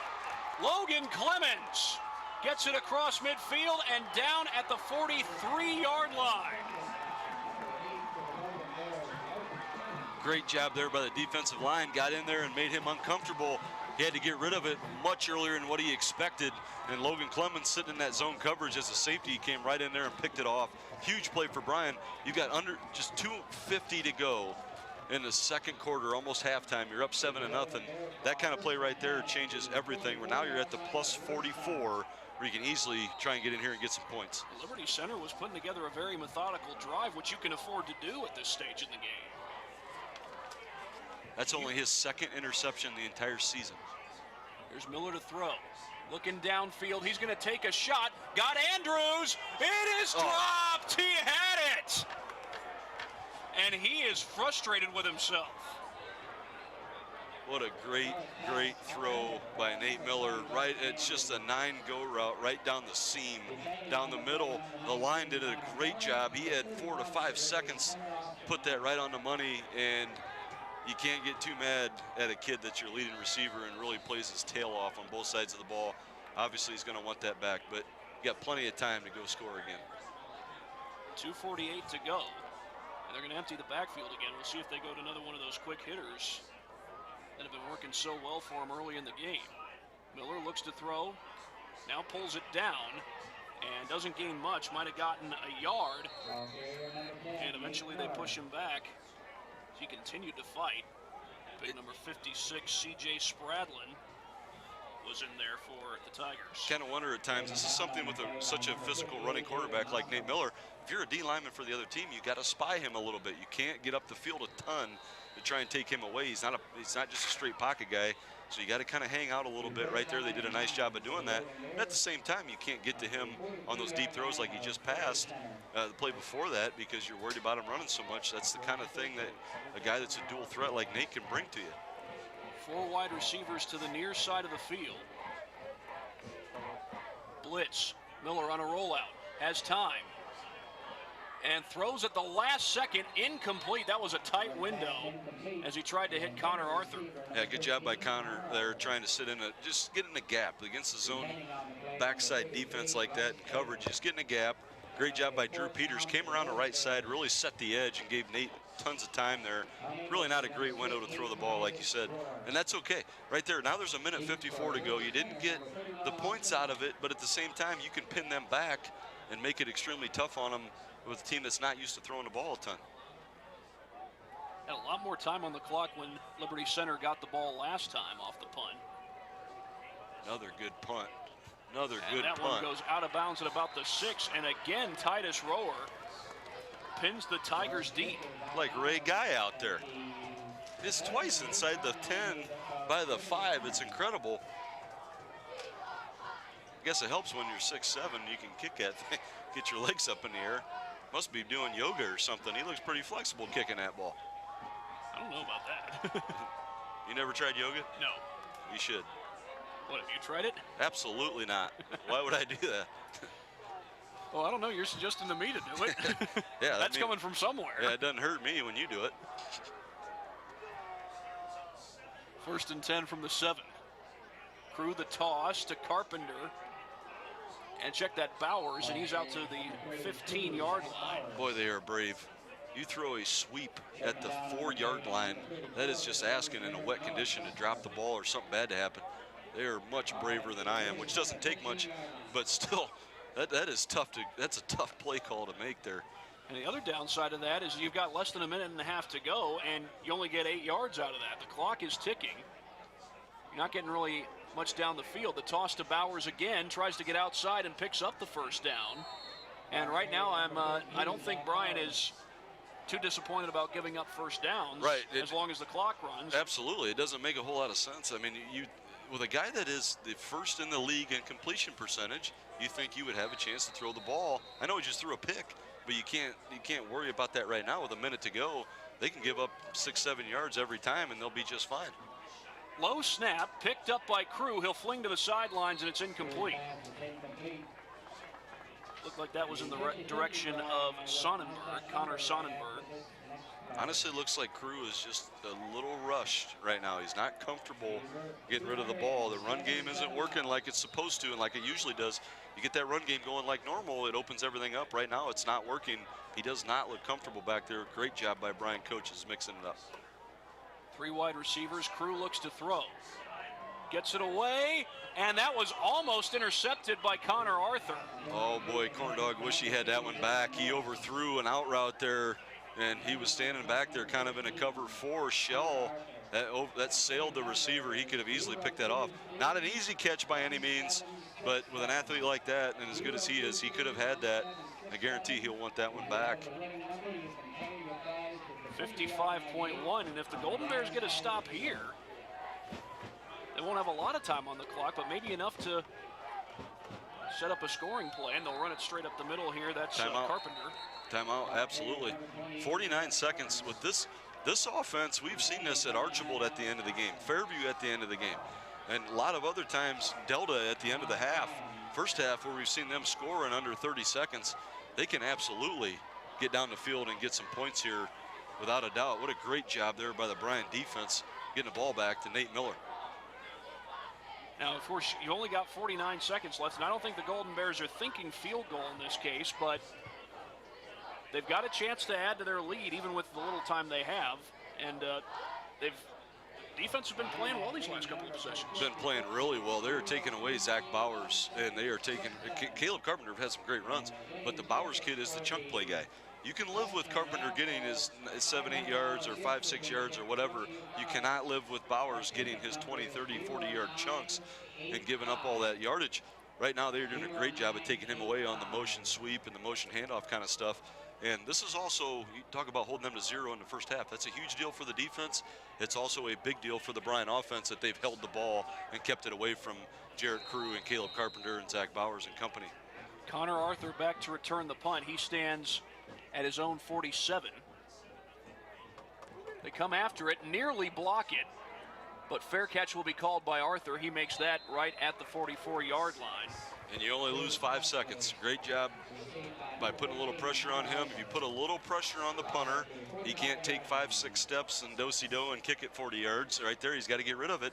And now Bryan gets it at the 41, minus 41, or no, minus 45 here. So 55 yards to the goal line in 44 seconds. That is something that they have done multiple times this year. They've taken a couple of shots on the last 2 possessions. I wouldn't be surprised if maybe they start out going downfield here. Miller looks to throw, only a 3-man rush, gets it away, one-on-one, and that is picked off, I think, and it is. They really confuse him on that. That is such a tough read for a quarterback there. They lined up in a 5-man defensive line front. They dropped back in an 8-man coverage and really only sent 3, and it was a straight zone cover 4 there by bringing that corner all the way back. And Nate, if I'm the quarterback, I completely understand that because it looks like a cover 2 where the corner stands up and the safety goes deep and you can fit it in there. They disguised it by changing up what they were blitzing, and corner went with it and picked it off. It was Connor Sonnenberg who got the pick, and they'll go straight ahead with Kennedy, and a short gain this time. That time the Golden Bears did a good job keeping him from a tough run. Yeah, I think they want to regroup. You know, if I'm Liberty, I really don't blame them at all. No points whatsoever with a team that's averaging, you know, high 30s in the league and on the season overall, averaging 38 points a game. And they're kind of confused right now. They're probably a little frustrated. They just want to get into halftime, get the ball after half. Great job by the Bryan offense keeping the ball. Great job by Bryan defense keeping Zach Bowers to a minimum. And this Golden Bear defense, yeah, they've given up some quality runs by Liberty Center, but all in all, I think they like where they are right now better than where they were last week at this time. Well, yeah, well, there's no doubt they're winning. I'd probably like that better too. But the biggest thing is you're talking about a team that's 8-0, and they are winning by an average of 38-7 over the league games that they've been playing. They haven't played Patrick Henry yet, but at the same time, you keep them to a goose egg in the first half. That is not just their defense, a great, but it's also a team effort there offensively to hold on to the ball. The Golden Bears lead at 7-0 on your main stop scoreboard, and we are at halftime. Golden Bears looking to close out a quality win, but they got 2 more quarters before we can start talking about that. We'll be back for the halftime report here on the Golden Bears Sports. Come join us at the Williams County Veterans Memorial Building in Montpelier on Saturday, November 10th for the 3rd annual Williams County Veterans Ball. This is a black tie event that helps raise money for our local veterans who are still in need. Tickets are still available at the Williams County Veterans Service Office in Bryan. You won't want to miss this premier event. Join us for a night of great food and dancing, all while honoring the reason we're there, the veterans. The Williams County Veterans Ball. Be there. One thing that hasn't changed here at Bryan Ford Lincoln is our commitment to service. It's in everything we do. It's in our mission statement. Our goal is simple: customers for life. Kick back in our newly renovated service lounge or business center. We pick up and deliver throughout the local area at no charge. So the next time you need service on your Ford or competitive make vehicle, come out and see us at Bryan Ford Lincoln and see why we've earned Ford Motor Company's President's Award 7 times running. It's time for you to discover Northwest State Community College. On Saturday, November 3rd, come enjoy fun, hands-on activities in our state-of-the-art classrooms and labs. Talk to faculty, staff, students, and alumni about their amazing experiences at Northwest State. You can even register to win a $500 scholarship. While you're here, meet with admissions reps and academic advisors and learn about our great student organizations. Bring the family to Discovered NSCC Day on Saturday, November 3rd from 9 to 1. Visit northweststate.edu for details. For over 40 years, Bryan, Ohio has been home to the only import vehicle repair specialist in Northwest Ohio, Suburban Auto. Whether it's an Asian or European vehicle, Suburban has the knowledge and experience to keep your import or domestic car running strong. Do you have a hybrid vehicle that's acting up? Suburban is your one-stop hybrid repair shop. Don't be fooled by the one-size-fits-all repair shops. There is no substitute for experience. Come see the import repair pros, Suburban Auto. Halftime at Golden Bears Stadium. Bryan leads Liberty Center 7-0. Let's take a look at some statistics here as we are in the BMU Cable and Internet halftime show. Each team has 7 first downs. Bryan has 5 by the pass, 1 by the rush, 1 by the penalty. Liberty Center 2 by the pass, 4 by the rush, 1 by the penalty. Bryan is 1 of 6 from third down, 1 of 1 in fourth down conversions. Liberty Center 2 of 5 on third down conversions. Total yards, Liberty Center with 106 to Bryan's 87. 32 of those yards came through the pass for Liberty Center, as Jarrett Crew is 2 of 6 for 32 yards, and his long is 26. Bryan, meanwhile, out of the 87 yards, 80 of those came by the pass, as Nate Miller is 11 of 18 for 80 yards. He has 1 touchdown and an interception. Rushing, Liberty Center has 74 yards on 20 carries. Bryan just 7 yards on 10 carries. Liberty Center was penalized 2 times for 30 yards. Bryan penalized twice for 20 yards. Liberty Center has turned the ball over twice. Bryan turned the ball over once in the first half of play. Let's take a look at how the drives opened up. The Bears opened up the game by getting it and going 11 plays, 84 yards for a touchdown. Now, actually, that could be considered 2 drives because Bryan had to punt. On the punt, Liberty Center muffed the punt. Bryan got it down inside the 20-yard line and was able to take it in for the touchdown. And that scoring play was an 8-yard touchdown pass from Nate Miller to Drew Peters. And Nate Miller was heading down the left side inside the 10-yard line. At the last second, he was about to get tackled. He flipped the ball to Drew Peters, caught it at the 3, and took it into the end zone for the 8-yard touchdown. And Chandler Jackson got the point after to make it 7-0. And that's the only scoring we've had here in the first quarter of play. On their drives, Bryan, after the touchdown, they went punt, punt, punt, and interception. Meanwhile, Liberty Center's drives of the first quarter, or the first half, were punt, punt, interception, and punt, and they did end the half with the ball. So that's kind of all the offense that was there. Again, the scoring play was Nate Miller to Drew Peters for an 8-yard touchdown, making it 7-0. That score happened with 7:46 remaining in the first quarter of play. Let's take a look at some individual statistics for Liberty Center. First, rushing. Jarrett Crew has 2 carries for -5 yards. Caleb Carpenter, their workhorse back, has 13 attempts for 56 yards. His long run is 13. Zach Bowers, 5 carries for 23 yards. On the receiving side, Connor Sonnenberg picked up 1 reception for 6 yards, and Zach Bowers 1 for 26 yards. On the other side of the ball, rushing, Bryan's Drew Peters has 2 carries for 3 yards. Nate Miller, 7 attempts for 7 yards. Bryson Andrews, 1 carry for -3 yards. On the receiving end, Austin Dean has caught 2 passes for 13 yards. Drew Peters, 5 catches for 41 yards. His long was a 12. He also has the touchdown. Titus Rohr has caught the ball twice for 12 yards, and Bryson Andrews twice for 14 yards. We're going to take a short break. When we come back, we'll check some scores from around the region and the BHS Marching Band after this on the Golden Bears Sports Network. Halftime at Golden Bears Stadium. The Bryan Golden Bears lead 7-0. It's Bryan football on the Golden Bears Sports Network, BMU Channel 3, BryanSports.com, and WQCT Bryan. We're going to send it down to the Bryan High School Marching Band. When they're done, we'll have halftime scores and send it back to Thad and Brandon after this on the Golden Bears Sports Network.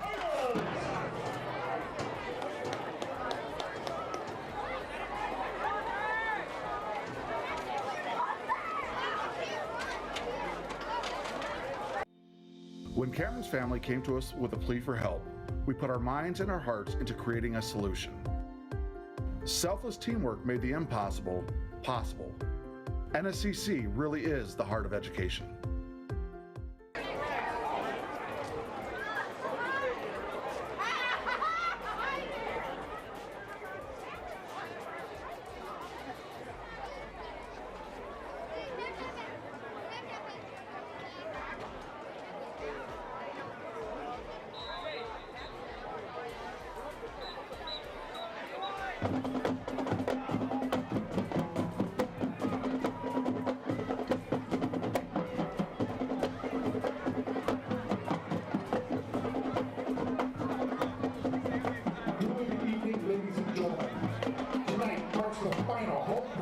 for our marching band seniors. Let's take a moment tonight to recognize their 4 seasons of hard work.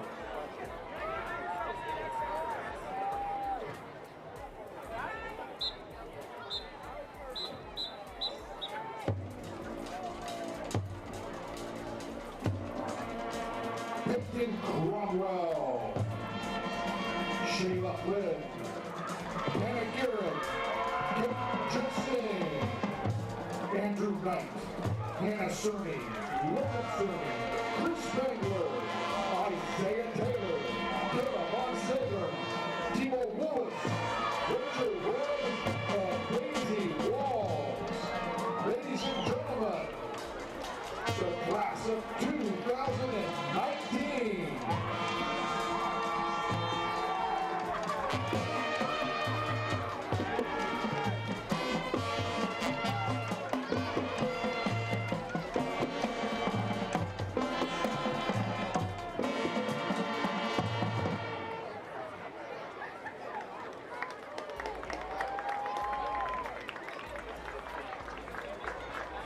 If you're going to have a senior show, you need to do it right. You start with a song that hit the top 10 in 7 countries, is certified double platinum, and is viewed as the most successful song in the history of alternative charts. You use a song described as a heavy rock take on Gold Crown that features football-style singing. Then you make sure it is influenced by glam rock, 80s and Marilyn Manson-style electro glam stuff. So come on, as the Bryan Marching Band performs the news hit Uprising, featuring Isaiah Taylor on synthesizers.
Chart is from a video game developed in 1995 and comes from the term Pocket Monster. There have been 7 generations of this game along with movies and a television series. There have been 807 fictional species have appeared in this game, so there is no shortage of creatures for you to train. The goal of the game is to collect and battle with various species you collected so you can win and advance the game. Because we want to be the best, grab your yellow Pikachu and red-white Pokeball because the Bryan Marching Band is going to play the Pokemon theme.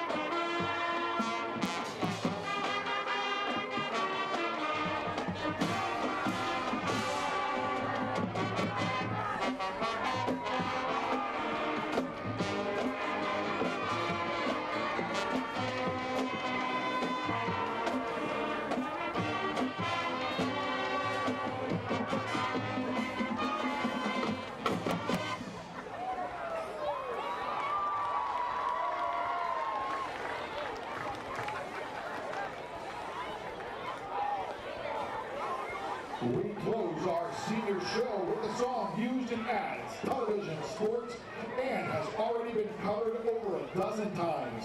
It was this group's first song to hit #1 in both the UK and US, and it won the Grammy Song of the Year in 2009. The title of the song, which was released in June 13 of 2008, translates to Long Live Life. It was taken from a painting by 20th century Mexican artist Frida Kahlo. The song's about a king who's lost his kingdom to revolutionaries. But that was when he ruled the world. When we are here to perform Coldplay's hit Viva La Vida, featuring Julian Drennan, Dayton Jessing, Joshua Taylor, Lucas Will on mallets, as well as our senior class.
There comes a time when every family is faced with the difficult choice of aftercare for a family companion. In the past, your choices were limited to burial or cremation. Now there's a better option, Aquamation. It's a gentle, more responsible alternative that allows you to honor the loss of your companion without harming the environment. Aquamation is a simple process similar to Mother Nature's own that allows the family to retain more of their companion's remains. To find out, the Bryan Parks and Recreation. They say there is strength in numbers. In Bryan, we have always taken pride in supporting our Golden Bear student athletes in all of their sporting endeavors.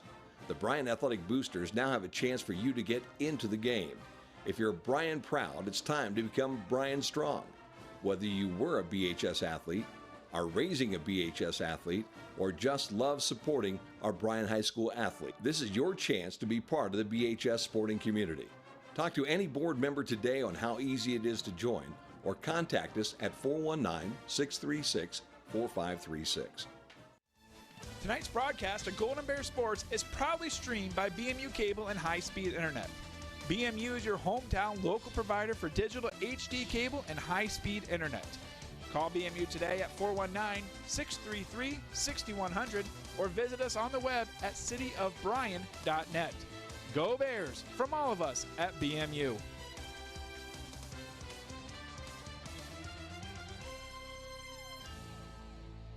Halftime at Golden Bear Stadium, Bryan leads Liberty Center 7-0. Let's take a look at some scores from around the region. In the NWOAL, it's Patrick Henry over Wauseon 14-0. That game's at the half. Also Swanton over Delta 14-7 at the half.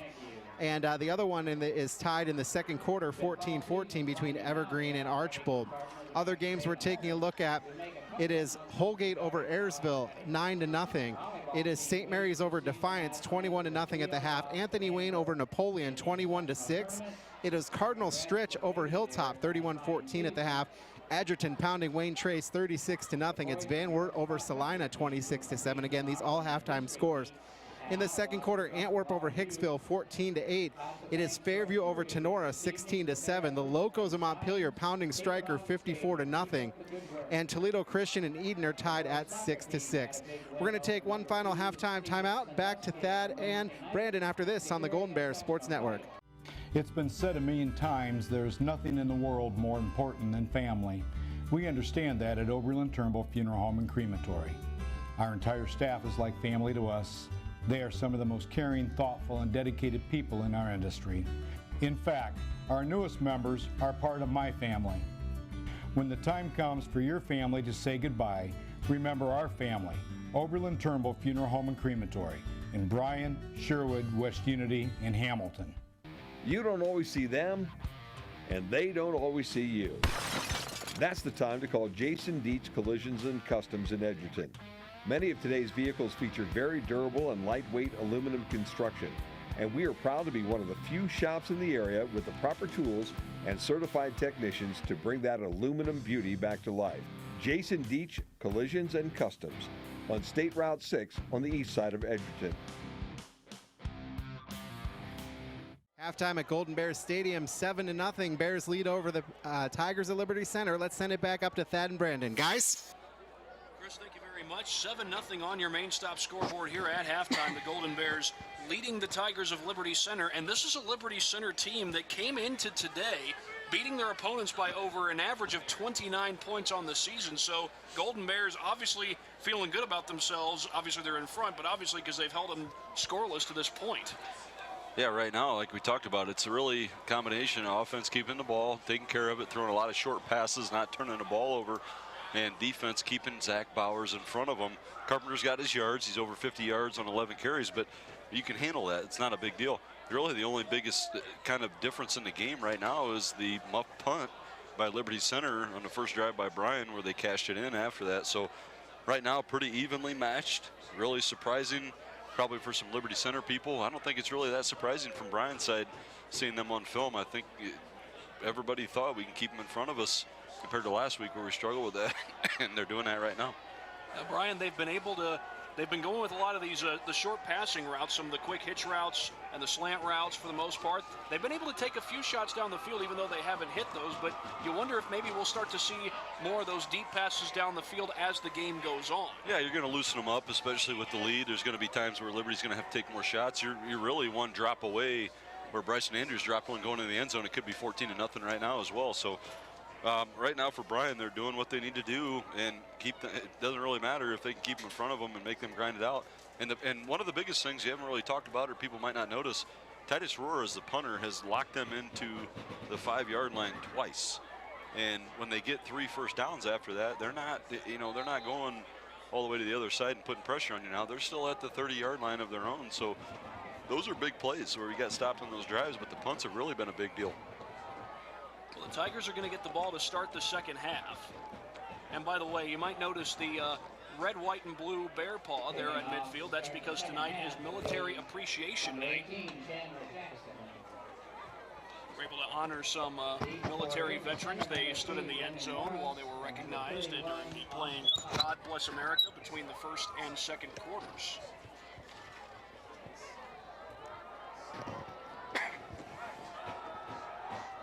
Chandler Jackson set to kick it away for the Bears.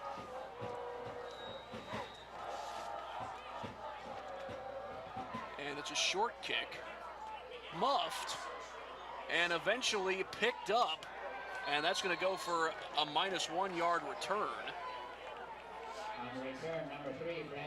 It was Brandon Morris on the return for Liberty Center.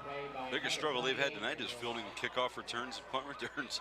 I mean, so far they've gotten the ball inside the 30 every time and dropped a punt and ended up for a touchdown. So they got to clean that up a little bit if they're going to try and win this game here.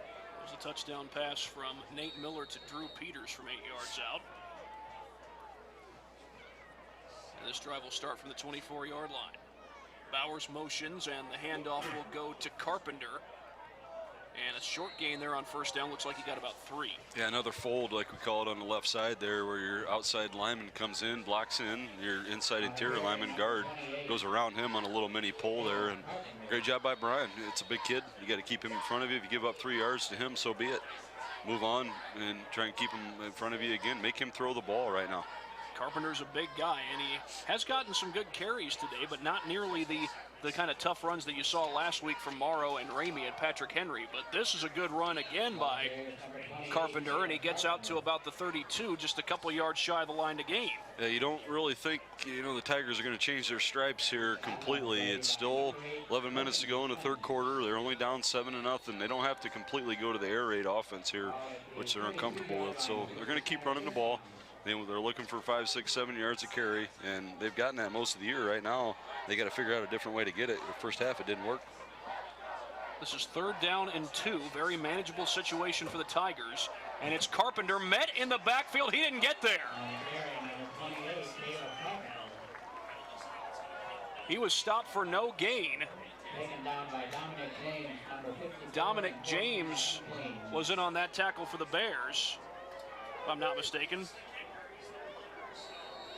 Looks like Alex Potvin got in there as well. He's a leading tackler for Bryan this year, and he's a guy that plays both ways. Has been kind of hurt here and there. He's playing anyway. Tough kid. This is a guy with 112 total tackles, solo and assists combined this year. Great play by Potvin there. Jarrett Crew waiting back to punt, and he does punt it away. I thought for a second there he might fake that. And Arthur's just going to let it roll inside the 30-yard line. He ran up about a yard with that football before he punted it away. Call it a rugby-style kick, but I think that's a right-footed kicker moving to his left. But either way, the Golden Bears will start from their own 30, maybe their own 29-yard line. But a good start to the second half, a 3 and out against a tough running team that usually puts up a lot of points. Yeah, once again, you're talking about a kid in Bowers for Liberty Center. Not only first in the league in rushing, he's second in touchdowns. He's first in average rush. So right now, they have completely shut him out. A guy with 12 rushing touchdowns on the season. He's not even really gotten going at all. Empty backfield. This has been a constant theme for the Golden Bears, really the last 2 weeks. Miller rolling left, throwing downfield, and caught! Austin Dean twisting and turning in the air. What a great throw, rolling to his left. Good job by the offensive line setting the edge there, giving him time. Austin Dean really running a flag pattern there, got about 12 yards and got to the edge. Great throw into that zone, and he kind of twisted around, took it over his shoulder. Great job there, throw and catch by the Bryan Bears. Moves it to the 40-yard line, and again the Bears will empty the backfield. Miller looking to throw, this time going for the slant to Titus Rower.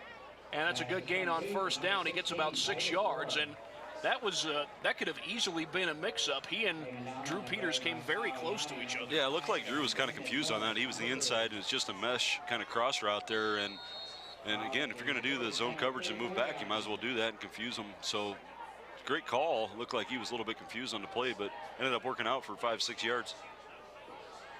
2nd down and 4.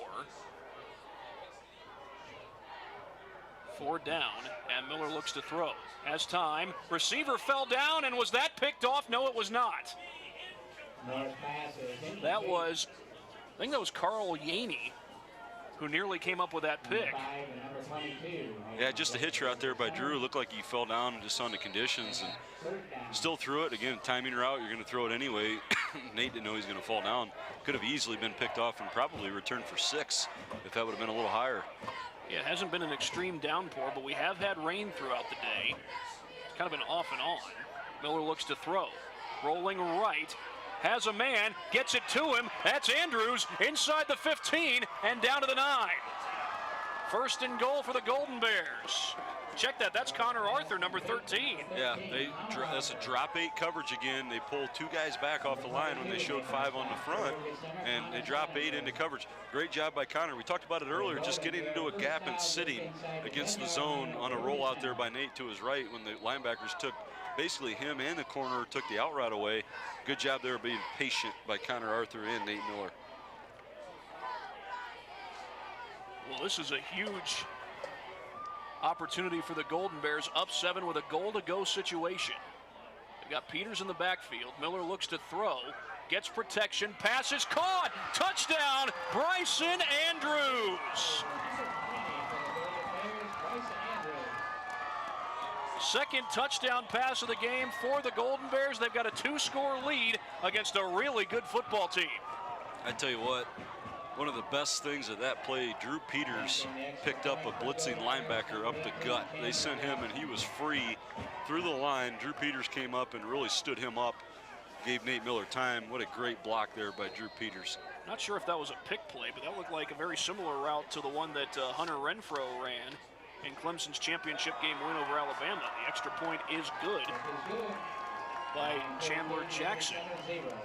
And it is 14-0 Golden Bears on your main stop scoreboard. They score on their first possession of the second half. We'll take a quick break here on the Golden Bears Sports Network. One thing that hasn't changed here at Bryan Ford Lincoln is our commitment to service. It's in everything we do. It's in our mission statement. Our goal is simple: customers for life. Kick back in our newly renovated service lounge or business center. We pick up and deliver throughout the local area at no charge. So the next time you need service on your Ford or competitive make vehicle, come out and see us at Bryan Ford Lincoln and see why we've earned Ford Motor Company's President's Award 7 times running. It's time for you to discover Northwest State Community College. On Saturday, November 3rd, come enjoy fun, hands-on activities in our state-of-the-art classrooms and labs. Talk to faculty, staff, students, and alumni about their amazing experiences at Northwest State. You can even register to win a $500 scholarship. While you're here, meet with admissions reps and academic advisors and learn about our great student organizations. Bring the family to Discovered NSCC Day on Saturday, November 3rd from 9 to 1. Visit northweststate.edu for details. Well, the drive that just took place lasted 5 plays, 70 yards for the Golden Bears, punctuated by the 7-yard touchdown pass, or rather the 9-yard touchdown pass to Bryson Andrews. As Jackson kicks a squib kick, taken from the 20, and nearly slipping that time was Like. Shakes one tackle, battling for extra yardage. What a tough return, out to the 45 plus. Make that the 47. Wow. He went over about 3 guys at least on that play. He ran over somebody and probably had 4 guys trying to bring him down. He still got another 6-7 yards all the way out to the 48-yard line around midfield. Now that is a huge deal, huge response there for a team that's down 14-0. They're undefeated. You kind of want to see what they're made of. They haven't been in a lot of close games. Here's their kind of chance. Their coaches want to see this. Austin Like using all 185 pounds of him to get that extra yardage. And the handoff here will go to Bowers, strung out, and a very short gain. He only gets to about the 49. Logan Clemens in on that tackle. A little help from, it might have been Snyder, if I'm not mistaken. Great play by number 50 for Bryan there. Really strung that out. He might not get it in the stat sheet, but he completely took on 2 blocks, kept his outside shoulder, and turned Zach Bowers back in to the rest of his teammates. It's going to be 2nd down and 9, and we got an official's timeout. This may just simply be for the players to go get some water, as that's what they're doing. And Golden Bears scoring on their first drive. We've still got a lot of football to be played here, but this is something to feel good about, especially after last week when they basically got run over by 2 strong running backs, Yeah, one of which was the quarterback. The lines look a lot different. The PH line really kind of manhandled Bryan. That is not happening tonight. And it looks like Zach Bowers is hurt. That's why the referees called him over. They took Bowers off the field. That is a huge deal. The leading rusher in the league, who has had a rough night so far tonight, he is off the field and limping. So another advantage for Bryan here. 4 down for the Golden Bears. And they'll fake the handoff. Crew looking to throw, has a man out in the flat, complete. little bit of a bobble, but the catch was made. And that's Austin Like, who had the return moments ago. And now Liberty Center's got something going. This is something they're going to have to do. They're not used to being down by 14 points in the second half. They're going to have to start throwing, and he is plenty capable of doing it. They just have to kind of mix up their play calling here a little bit. If you're Bryan, you cannot let him get comfortable. He has looked uncomfortable since the snap. And, or the kickoff tonight, and the first snap that he took. Right now, if you let him get going, you can be in a little bit of trouble, especially with Bowers out. Jarrett Crew has completed 64% of his passes coming into this game, and straight ahead goes Caleb Carpenter. That's the other thing to be aware of. Carpenter is a tough runner, standing in at 6'2", 215.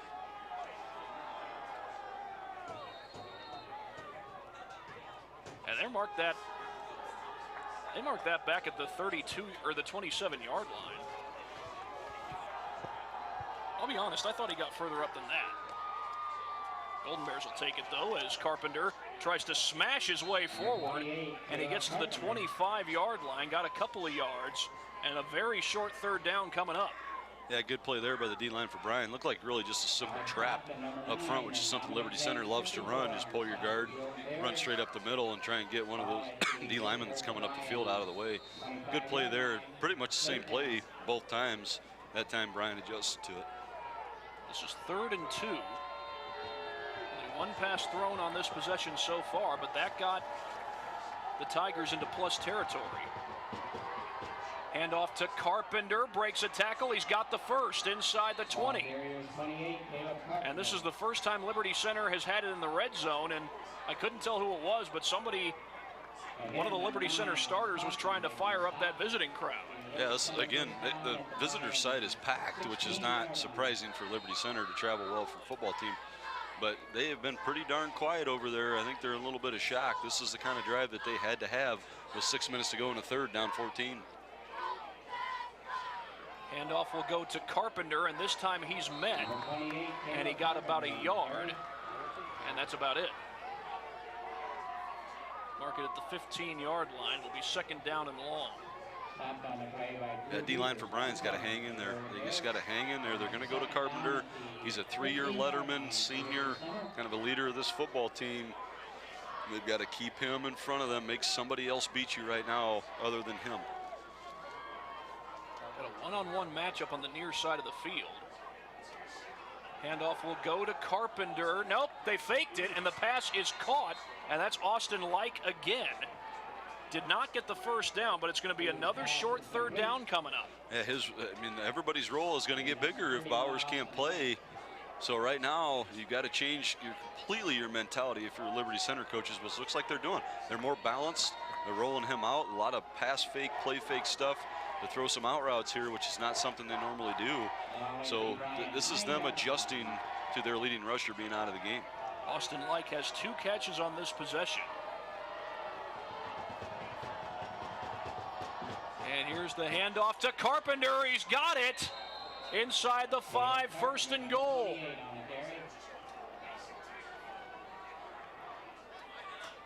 This so far is a great job by the coaches adjusting for Liberty Center. Without your leading rusher, your best offensive player throughout the year, they are going back to what they know best, and that's giving Caleb Carpenter the ball. They're doing a lot of motion with their wing backs, but most of it's been trap up front. High formation here, and the handoff to Carpenter. He thinks he's got it, and he does. Touchdown. And Liberty Center is on the board. Completely changes the complexion of the game. Bryan goes up 14-0, kind of takes the wind out of the sails for Liberty Center. They come right back down the field, maybe with 2 passes here and there. You think their best player's out, and all of a sudden they get right down the field. This is where they're going to find out what they're made of. Like we said, in the league, they're winning by an average of 39 to basically 9.5 every game. Overall, they're winning 37-8 on the season. They're not used to this. So this is something that they really want to see as coaches and players if you're going to respond well. Ori Killam to kick the extra point. He puts it through. Makes it 14-7 with 5:01 to go in the third quarter on your main stop scoreboard. with that, we will take a quick break and come back as the Golden Bears get the ball back on the Golden Bear Sports Network. At Creel Funeral Service, we are professionals with the sincere desire to reward every family who have placed their trust and confidence in us by being attentive to every detail, displaying the highest level of courtesy and compassion, and providing the greatest measure of respect for their wishes. As remembrance planners, our goal is to help families find joy in the way they choose to remember, honor, and celebrate the wonderful life of their loved one. Creel Funeral Service. They say there is strength in numbers. In Bryan, we have always taken pride in supporting our Golden Bear student athletes in all of their sporting endeavors. The Bryan Athletic Boosters now have a chance for you to get into the game. If you're Bryan proud, it's time to become Bryan strong. Whether you were a BHS athlete, are raising a BHS athlete, or just love supporting our Bryan High School athlete, this is your chance to be part of the BHS sporting community. Talk to any board member today on how easy it is to join, or contact us at 419-636-4536. 14-7, Liberty Center cuts into the lead. 9 plays, 52 yards was the distance that last drive went. I believe it was 3 minutes and 14 seconds, and a squib kick, returnable and taken from the 29-yard line. And a good second effort there. I think that was Potvin on the return, and he gets it out across the 35. Now, again, we've talked about this. What a great matchup here going back and forth. You find out what Liberty Center's made of. You're going to see that now. They come down and score. Now you want to see what Bryan does. They've got a chance to come back here and respond to this against a team that's really not used to being behind, and they look really on their heels defensively right now, on the first drive especially. It's going to be interesting to see what they do. They're going to mix up with the blitz. They've had some times where they've had their drop 8. They show their 5-man front, bring 8 back, 3 on the rush, try and keep Nate in front of them. That's one thing that they have done well. He hasn't gotten loose running the ball. They're going to kind of commit, make him beat him on the pass. So far, the short passes are working. You've got a lead 14-7. If you're Bryan, you can probably stick to that. Well, Potvin was grabbing his elbow on the way to the sideline, and, well, if he's dealing with an injury, he's not the only one. There's a Tiger down on the field. It's being tended to right now by the trainer. I tell you what, Potvin is a tough kid. He was hurt all week, he was sick all week, and really was kind of iffy if he was going to play because of that. And he's out there playing. He's the leading tackler for Bryan, like we talked about earlier. This is a kid with over 100 tackles coming into the game, 8 tackles for loss, kind of the leader on the defense, and he's out there anyway. And we just learned Matt Harold is wearing a different number. He's number 50. We've said number 50 a few times, wondering if this was some free agent they signed during the week. I didn't know who it was. Apparently it's Matt Harold. He's playing offense tonight, according to our friends at the Bryan Times. And I'm glad they told us, because I had no clue what was going on, and I ain't smart enough to figure it out. He has been really playing hard, and it's another kid that's 12.5 sacks coming into the game. It's tough to have these guys playing both ways now against a team that's physical like this. Well, meanwhile, the injured player, I believe, was number 15. That's Pablo Baroana Sakal. My apologies if I didn't pronounce that right.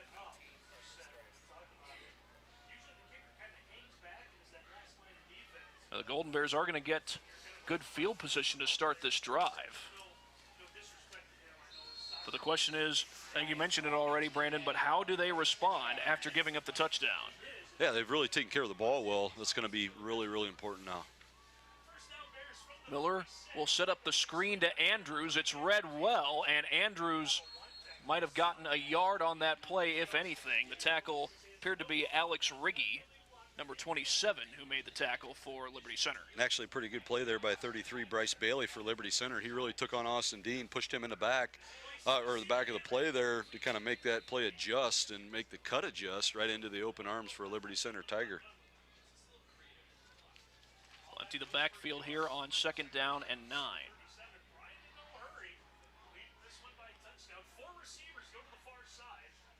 Miller rolling right, has a man in the flat, throws complete, and that's just across the 40-yard line, maybe just to it. That was Connor Arthur. Came back on the little hook route, and now it's going to be 3rd and 6. Yeah, they've made a big effort to get him out of the pocket and make sure what happened last week doesn't happen this week. And Drew Peters has really been a big part of that, getting to the edge, out of the backfield in the shotgun, and setting the edge, which he did right there. That was a really good hit by the cornerback for Liberty Center, especially in a zone defense, to come up and take that. Miller has been sacked a couple of times, I believe twice so far, but for the most part, the protection has been rather good. This is huge, 3rd and 6. 4 wide receivers to the bottom of your screen. Miller will roll to his left. Looking downfield, may pull it down and throw. Instead, he's going to be sacked. That is a huge stop for the Tigers, and there's Tyler Eckler.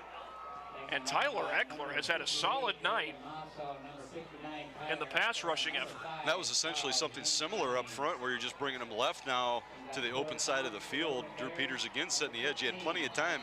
You're sitting in that zone coverage. It's not easy. They had a flag route and a seam route. Nothing was open. Looked like he wanted to throw it at the last second. That was actually a smart decision by Nate to just take the sack. Well, the Golden Bear offense unable to generate any points, but now can the defense respond?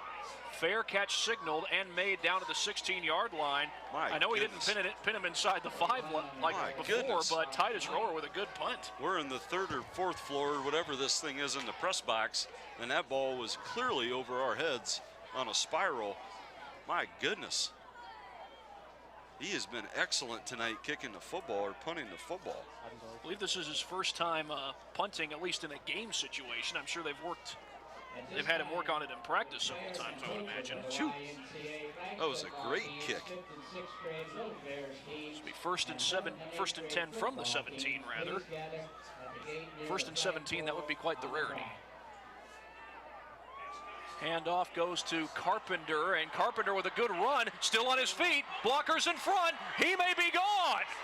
A foot race. Carpenter tripped up, flag down. 2nd flag thrown.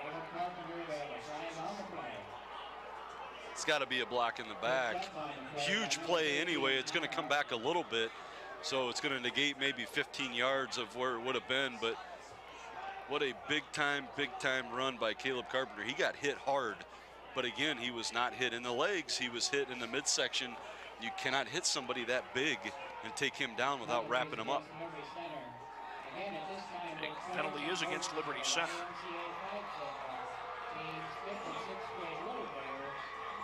That's still a huge play. It's still going to be 1st and 10, and they're going to mark it all the way down to the 34-yard line, plus 34 on Bryan's side, Liberty Center ball.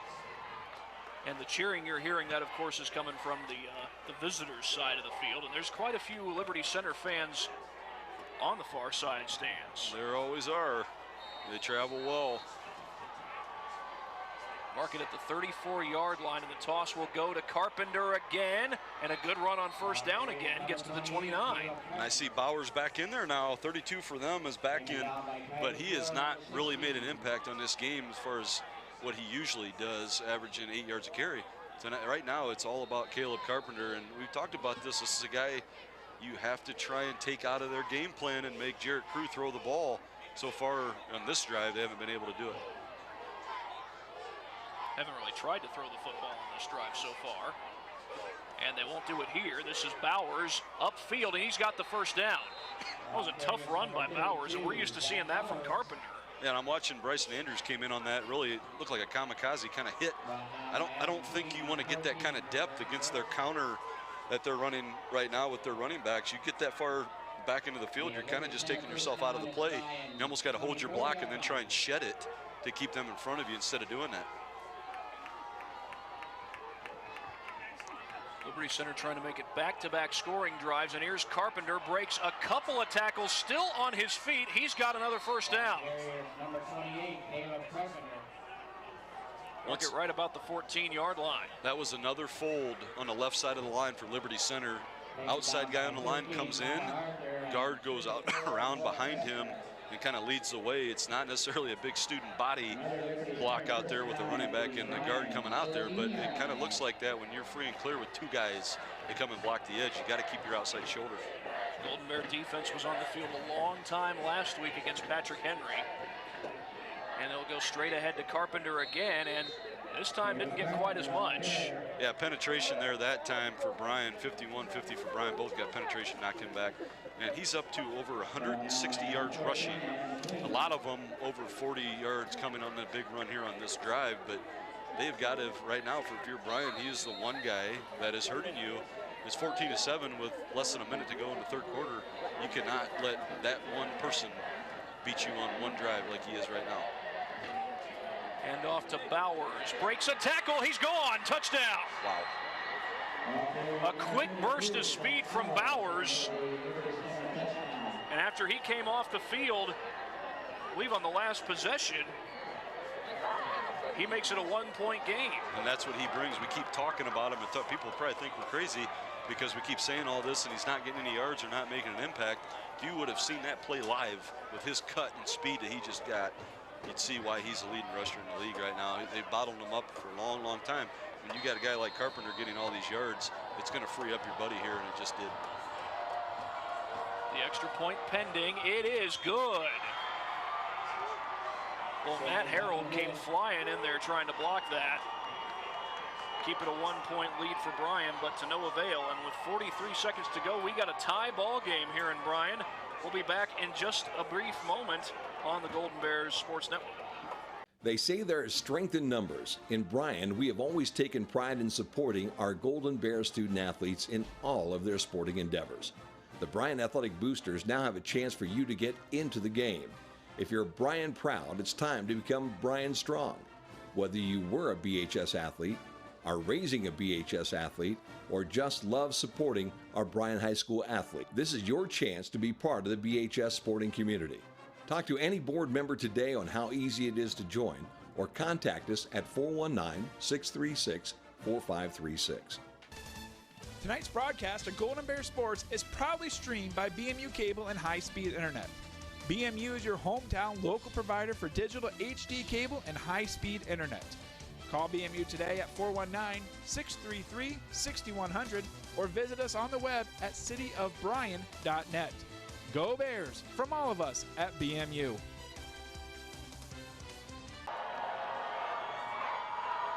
And the kick is away. Bobbled and picked up. I think that's Potvin again. And he's out across the 40-yard line all the way to the 44, so a good start to this possession for the Golden Bears. And now the question, once again, how do the Golden Bears respond now after giving up back-to-back touchdowns in a tie ball game? Well, if I'm not mistaken, and even though I usually am, it looks like Liberty Center, last time I saw, they went down 14. They had a big return, kind of pumped them up, got them to midfield, get them back in this game. All of a sudden, it's tied. Right there, how does Bryan respond? Well, Alex Potvin, senior leader, just took the ball all the way to the 44-yard line, and that's kind of the way the things start for the Tigers. Let's see if it happens for the Bears. Drew Peters in the backfield. He's only gotten, if I'm not mistaken, 2 carries tonight, and he will get one here, but nobody was fooled by that draw play. That's about a half second from being a huge gain. I know people are going to kind of wonder what happened there, and it looks weird. I'm telling you right now, if they hand that thing off another half second before that, he is gone, because everybody was in the backfield for Liberty Center just a tad quicker when they see it on film. That was wide open in the middle. And the Golden Bears are going to let the clock run out for the end of the third quarter and try to regroup at the start of the fourth quarter. They started the third quarter off well, scoring on their opening drive, but Liberty Center has answered the bell. We are tied at 14 at the end of the third. Fourth quarter comes your way next on the Golden Bears Sports Network. It's been said a million times, there's nothing in the world more important than family. We understand that at Oberlin Turnbull Funeral Home and Crematory. Our entire staff is like family to us. They are some of the most caring, thoughtful, and dedicated people in our industry. In fact, our newest members are part of my family. When the time comes for your family to say goodbye, remember our family, Oberlin Turnbull Funeral Home and Crematory, in Bryan, Sherwood, West Unity, and Hamilton. You don't always see them, and they don't always see you. That's the time to call Jason Dietz Collisions and Customs in Edgerton. Many of today's vehicles feature very durable and lightweight aluminum construction, and we are proud to be one of the few shops in the area with the proper tools and certified technicians to bring that aluminum beauty back to life. Jason Dietz Collisions and Customs on State Route 6 on the east side of Edgerton. Got some scores for you. Patrick Henry over Wauseon, 21-0, fourth quarter. It is Swanton over Delta, 14-7, and the other league game, Archbold and Evergreen tied at 14. Back to you guys. Bruce, thank you very much. And of course, we saw Patrick Henry last week, and they really have been a testament to how things can change over the course of the season. Started out 0-3, won their last 5 since then, and of course, ran right over the Golden Bears just a week ago. Yeah, they did, but they started off with a pretty tough schedule too, so kind of got them prepped for that. We got a tie ball game here in Bryan this week. The slant is complete to Andrews, fighting for extra yardage, and he appears to be back to the original line of scrimmage. Makes it a much more manageable third down than it would have been. Another inside slant really reminds me of watching the Buckeyes play Minnesota last Saturday. They threw a lot of trips, slot slants, which is exactly what Bryan is doing right now, and Ohio State struggled with it. Stick with it, and right now it's 3rd and 10. This is huge right now for Bryan with all the momentum going for Liberty right now. I think it was ESPN that had a show called Being PJ Fleck. Well, right now PJ Fleck's not too happy. Minnesota's struggling. Miller looking to throw, pulling it down, and he's not going to get away. Dropped at the 39-yard line, and was that Eckler again? Well, Eckler has been a frequent flyer in that backfield. There's a couple guys, and it's really not anything schematically that's been different. It just seems like they've turned up the energy a little bit up front. That is 4 on 5, and coverage was good down the field, zone coverage again, and they are getting off their blocks a lot better than they did early in the game. Austin Like back to return the punt from Titus Rower. Tied at 14. Liberty Center has scored on their last 2 possessions, and it's a low bouncing kick that will roll dead at about the 23-yard line. That's the first punt that really wasn't extraordinary. I mean, that was a good average punt, fine high school punt. His other ones have been so impressive. It's almost odd to see that. Well, the first scoring drive that Liberty put together, it was still balanced. It was a combination of the passing game with Crew getting them into plus territory, and then punctuated by the running game, and then Zach Bowers comes back in and he gets them into the end zone on the next drive. Yeah, you don't want to say a must stop here for Bryan, but with all the momentum, it feels that way with how they're rolling down the field right now. That's about a 5-yard gain there for Carpenter. He has been a constant workhorse for this Liberty Center team. I don't know, but these refs can't catch. My goodness. Every pass they throw to each other underhand, they haven't caught one of them. Well, it has been raining today. They got to go to a clinic or something to get some help. 2nd down and 6. Handoff to Bowers, and Bowers trying to hurdle his way. He's close to the first down, might be short by a yard. That was a nice hit by Logan Clemens there. Came up and got low, which is what we've been talking about. Got to get lower on these guys. He tried to jump over him, and Clemens hit him right pretty much in the knee hip area there and sent him up over. So this is 3rd and 1. First possession of the 4th quarter for the Tigers. This Tigers team has not lost a game all year, and the handoff will go to Carpenter. He's got it, and he nearly broke it for a huge gain. They stop him at the 40-yard line. That was absolutely another trap. Just a quick handoff to your up back. A guard comes around, takes out basically the D lineman who wasn't blocked, and that has been working a lot here in the last 3 drives. Just a simple trap over the center. That was Rower and Bonney who came off the field just for that play, probably just to get a little breather. And the toss to Carpenter, met in the backfield. Flag is down. Good play by Bryson Andrews. Came in, took out the lead blocker, and kept his outside shoulder, turned that play back in. Alex Potvin was in on the tackle with the pack of Bears as well, and we'll wait on the penalty call. Chop block against the Tigers. Huge call, an absolute huge call. They are running the ball right down Bryan's defense, and if you are big and heavy on the run, now you go back to a 1st and 25. Not easy to do if you're a running team.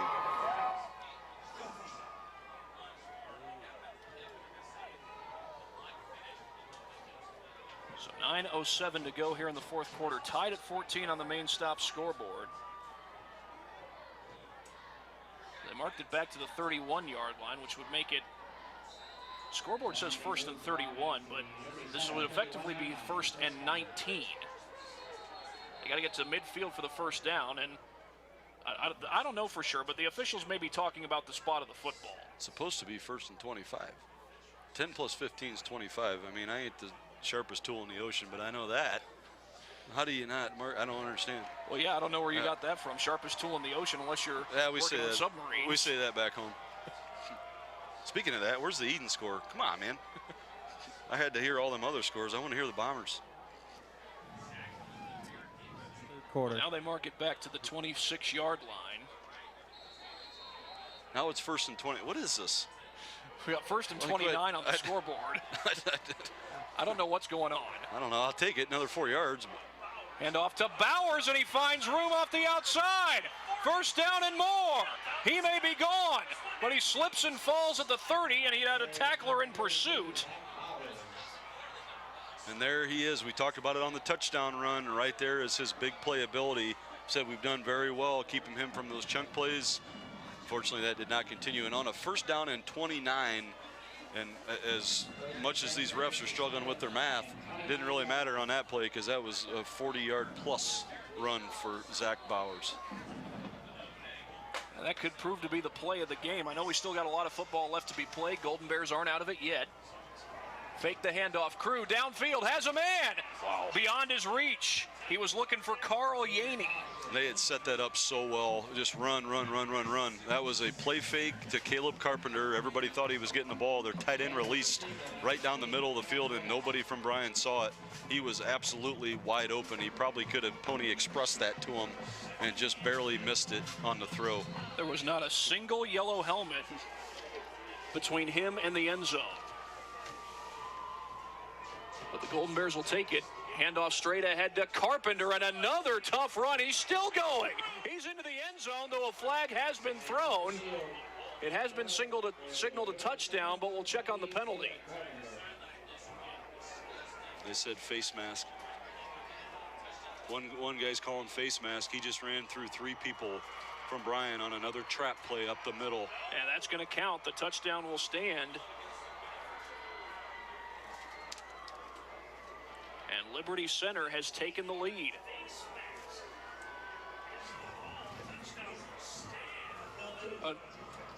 Well, for a second there, they signaled that it was against Liberty's. They're signaling every single way. I don't know. Looks like he's just doing his morning stretches out there. He signaled both ways twice. Well, apparently it is against. Apparently it's against Bryan because they're kicking the extra point. Parker Strauss out to kick the extra point.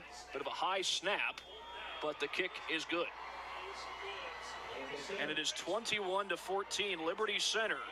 21 unanswered points, and the Golden Bears need to get a drive going soon. They'll have a chance to do that when we come back on the Golden Bears Sports Network. One thing that hasn't changed here at Bryan Ford Lincoln is our commitment to service. It's in everything we do. It's in our mission statement.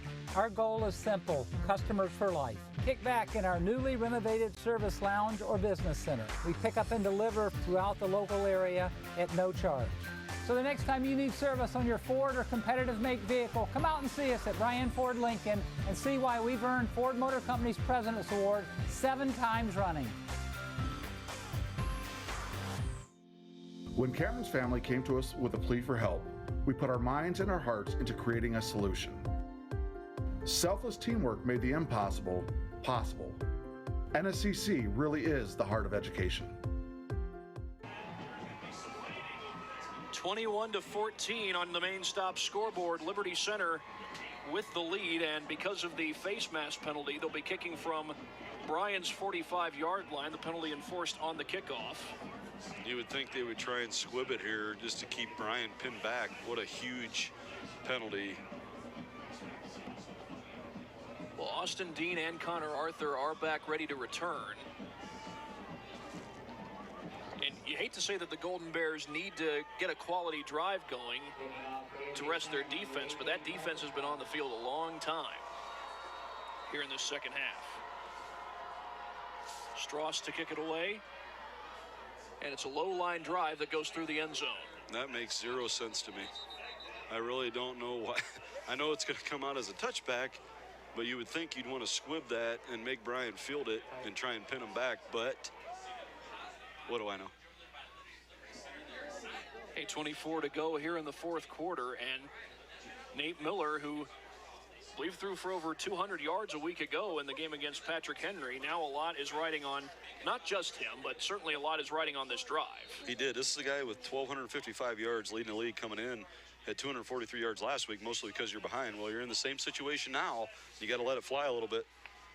Empty backfield for the Golden Bears, and a blitz comes. Miller flushed out of the pocket and just chucks it to the feet of Austin Dean. Smart play there. Nobody open, and that could have easily been a hold on the Bryan offensive line on the right side there when he tried to get out of there and scramble.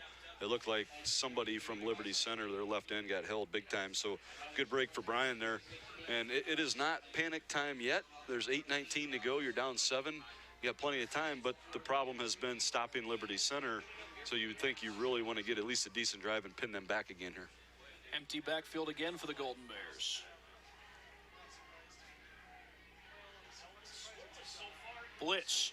Miller in trouble. And he's going to go down. Back at the 16. They have completely changed their strategy now, and their energy we talked about it earlier. There's times they don't blitz. They just look like they're playing harder. Right there, they did blitz. They brought 2 guys, one in the A gap up the gut, and another one looked like the C gap on the edge. Not quite all the way, but they are not going to let him sit back there and have some time to get rid of the ball. And a sack to close out the drive 2 possessions ago. And now you got to be smart. This is 3rd and 15. You cannot afford a turnover here. Miller, only a 3-man rush. Looking downfield, he's got Rower one-on-one, and it's intercepted. Well, it's just what you said you can't afford. You can't afford a turnover, and it's Austin-like, and his coaches are going to like the effort that he's put in. Yeah, 3rd and 15. This is, like I said, it's not panic time yet. Right there was really just a 9 route, kind of a bomb throw to midfield. Now, it's really effectively a punt at the same time, so I understand that because, I've seen that before. Just throw it deep, and if they pick it off, so be it. It's similar to a punt, but at the same time, that was not really an option there with a high, deep safety over the top with the corner running with the receiver. 7:33 left to go.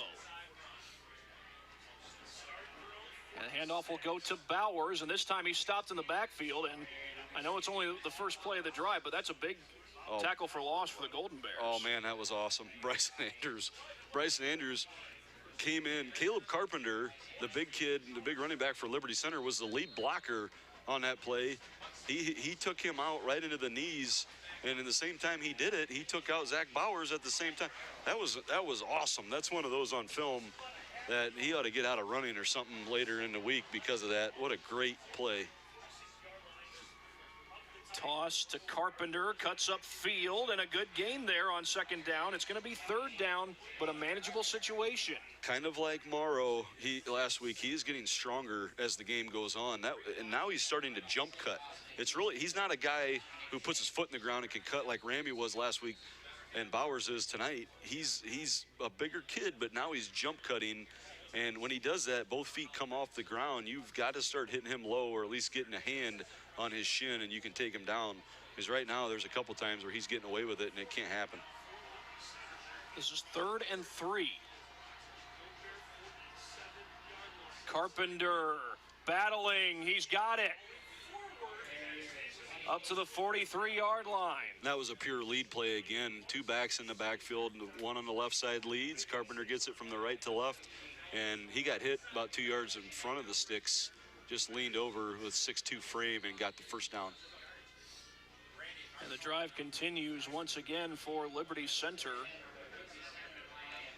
Now is the time you think they would slow it down. They've been going fast, trying to push it. There's no reason to snap the ball outside of 5 seconds on the play clock. Under 6 minutes to go, and now they will snap it. The handoff to Carpenter breaks a couple of tackles.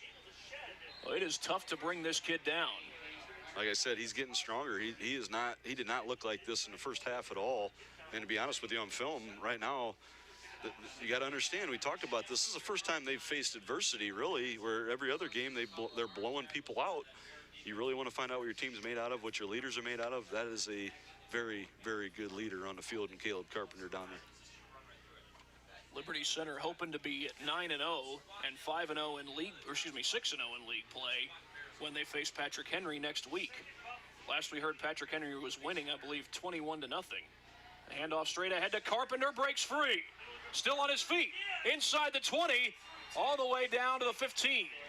Another trap. Left guard came around, set a trap, straight handoff up the gut over the center, and at least 20 yards on that trap right there. And Liberty Center has it in the red zone. They had their first red zone possession of the game on their second drive of the third quarter. In fact, I believe their last drive ended with a 20-yard touchdown, if I'm not mistaken, just on the cusp of the red zone.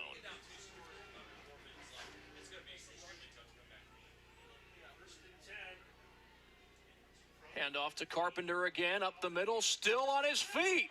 Near the goal line, did he get in? He did not.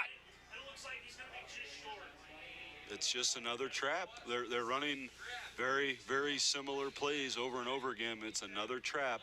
Left guard over to the right again, and he got right up the gut. And that time he got hit about 5 yards down the field, and he really, really did not want to go down, bounced off of that, and got about another 6. Well, that's Alex Potvin, who's down on the field. And that's what you don't want to see. This is tough enough right now with how they're kind of taking over the game, but you really don't want to lose a senior leader here when you've got a chance to still win this game. This is not over yet. Still got a chance to win this game. You got a big game next week to maybe get into the playoffs. No matter what happens tonight, you really don't want to see stuff like this. Well, Potvin walked off the field earlier today with what looked like an elbow injury. This may prove to be more serious. We'll take an injury timeout here on the Golden Bears Sports Network. At Krill Funeral Service, we are professionals with the sincere desire to reward every family who have placed their trust and confidence in us by being attentive to every detail, displaying the highest level of courtesy and compassion, and providing the greatest measure of respect for their wishes. As remembrance planners, our goal is to help families find joy in the way they choose to remember, honor, and celebrate the wonderful life of their loved one. Krill Funeral Service, we are experts at helping hearts heal. Well, Alex Potvin walking off the field a little bit gingerly, but mostly under his own power. But meanwhile, for Liberty Center, they might not necessarily close the game out if they score here, but they're going to put Bryan with their backs against the walls if they do. Yeah, and they restarted the clock. Again, you're down to 4.5 minutes in the game, down 7, and now they're at the 1 yard line. So this might be a absolutely must stop here for this game. Handoff, Carpenter, he's in, touchdown. Over the top and in for 6.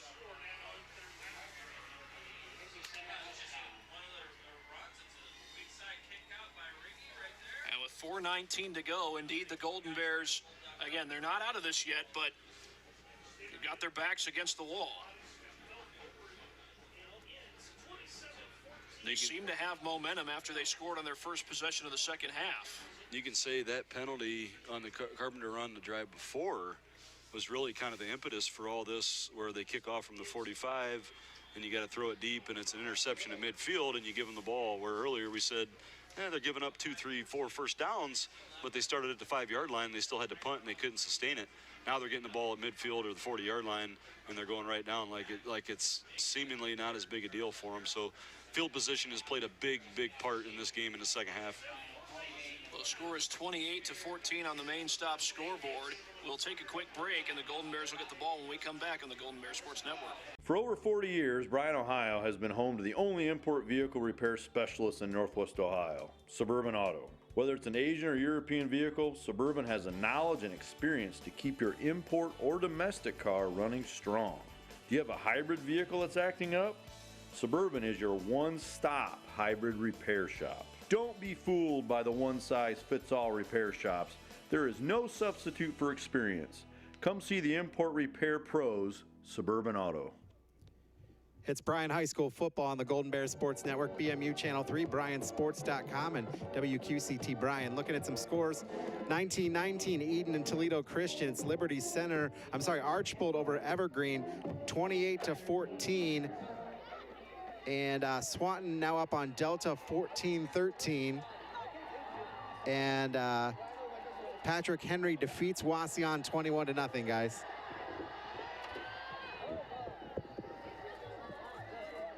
Into the end zone for the touchback. And by the way, speaking of that Evergreen score, that's where we're going to be next week when the Golden Bears head up to Evergreen, I think to play on field turf, if I'm not mistaken. It is, yeah. They've got a nice facility up there. Really put a lot of money into it, and they do a great job there. The whole thing is new. A lot of the baseball field, the school, the football field, everything. So that's great. But right now we got 4 minutes that are really going to kind of make and break the league to try and get 2 touchdowns. Golden Bears are going to need to score 2 touchdowns quickly in this game. They seem to have all the momentum on their side after they scored on the first drive of the third quarter. Took a 14-0 lead, but Liberty Center stole momentum away. The slant incomplete, and that was a tight window to throw into. That could have easily been picked off. They came and completely jumped that slant route. We've been talking about it as something that's a staple. Number 27 for Liberty Center, Alex Riggi, he came up and jumped that, and I think he ran past it. Like, he jumped it so quick that he was past the ball by the time it got to him. Easily could have been a pick 6. In fact, since that opening drive of the third quarter, I don't believe the Golden Bears have converted a first down. They're going to go with the slant. That's picked off.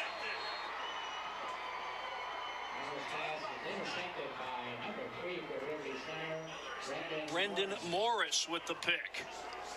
And now you talk about them playing their zone. If you watch this on film, the Liberty Center defense, especially the defensive backs, are very physical with the receivers coming down the field. From Bryan, there might be some contact here past the 5-yard barrier, but at the same time, that was pretty much thrown right to them, and that's his 3rd interception for the day. He came into this only 2 interceptions in the entire season, hadn't thrown one in the last 5 games, thrown 3 tonight. Handoff's going to go to, I believe that was Bowers, and some shoving at the end of the play. Another good play by comes in. Bryson Andrews made another good play off the edge, came in and took out 2 guys and made the tackle. That's probably going to be a late hit on number 71 for Liberty Center, Connor Johnson, who plays both ways. Got into it a little bit with a Bryan player on the other side. It was the far side official, or excuse me, the near side official who threw the flag, and the penalty happened on the far side of the line, but definitely there was a shove by Johnson. So that's going to back up Liberty Center. The Golden Bears had a 6-game winning streak. I was going to say the Golden Bears had a 6-game winning streak. I don't know where 15 came from. It was a 6-game winning streak going into last week against Patrick Henry, but after scoring on the first drive of the game, Patrick Henry took over momentum and really never let go. Liberty Center took momentum here in the third quarter, and here we are with 4 minutes to go in the fourth, and they still have that momentum. Here's Bowers getting the handoff down to about the 42, maybe the 41-yard line, and well, that was Titus Rower, who had a little bit of trouble getting up there. Yeah, he's hobbling a bit, still on the field, but walking a little gimpy. And the tough decision now is, do you take your timeouts or not? There's 3.5 minutes to go, and it's 2nd and 25, but at the same time, Liberty's not really, really trying to push the envelope here to try and get the first down. They want to bleed the clock. This is 2nd down and 24, and the toss goes to Carpenter, and he lunges ahead at the 35-yard line.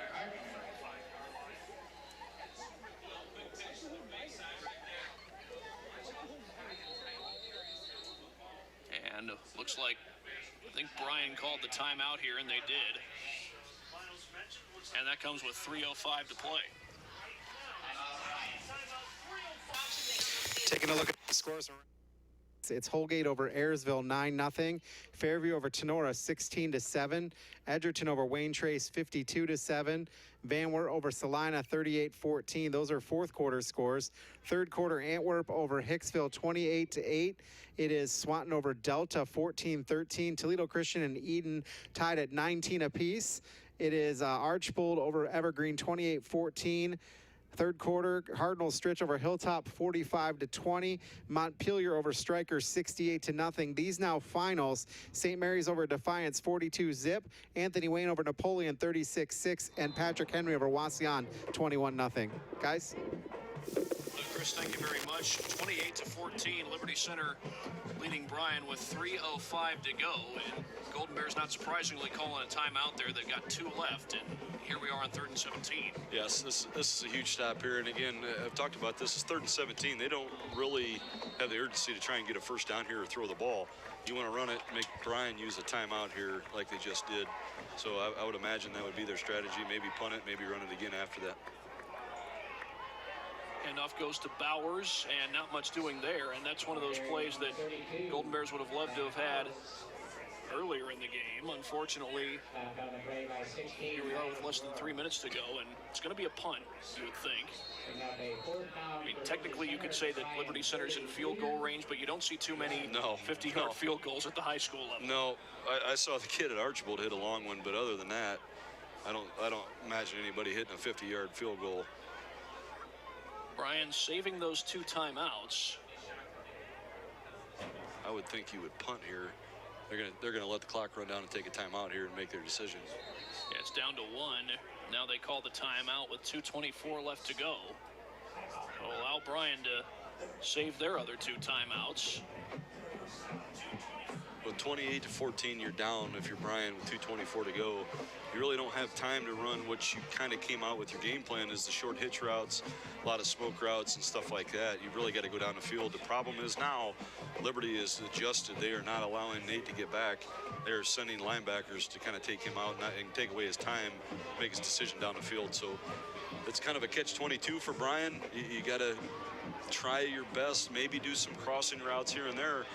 But again, against the zone defense, crossing routes aren't really designed to work that well. Crossing routes are for man defense and the coverage, and that's not what Liberty's going to run. They're going to drop 8 and rush 3.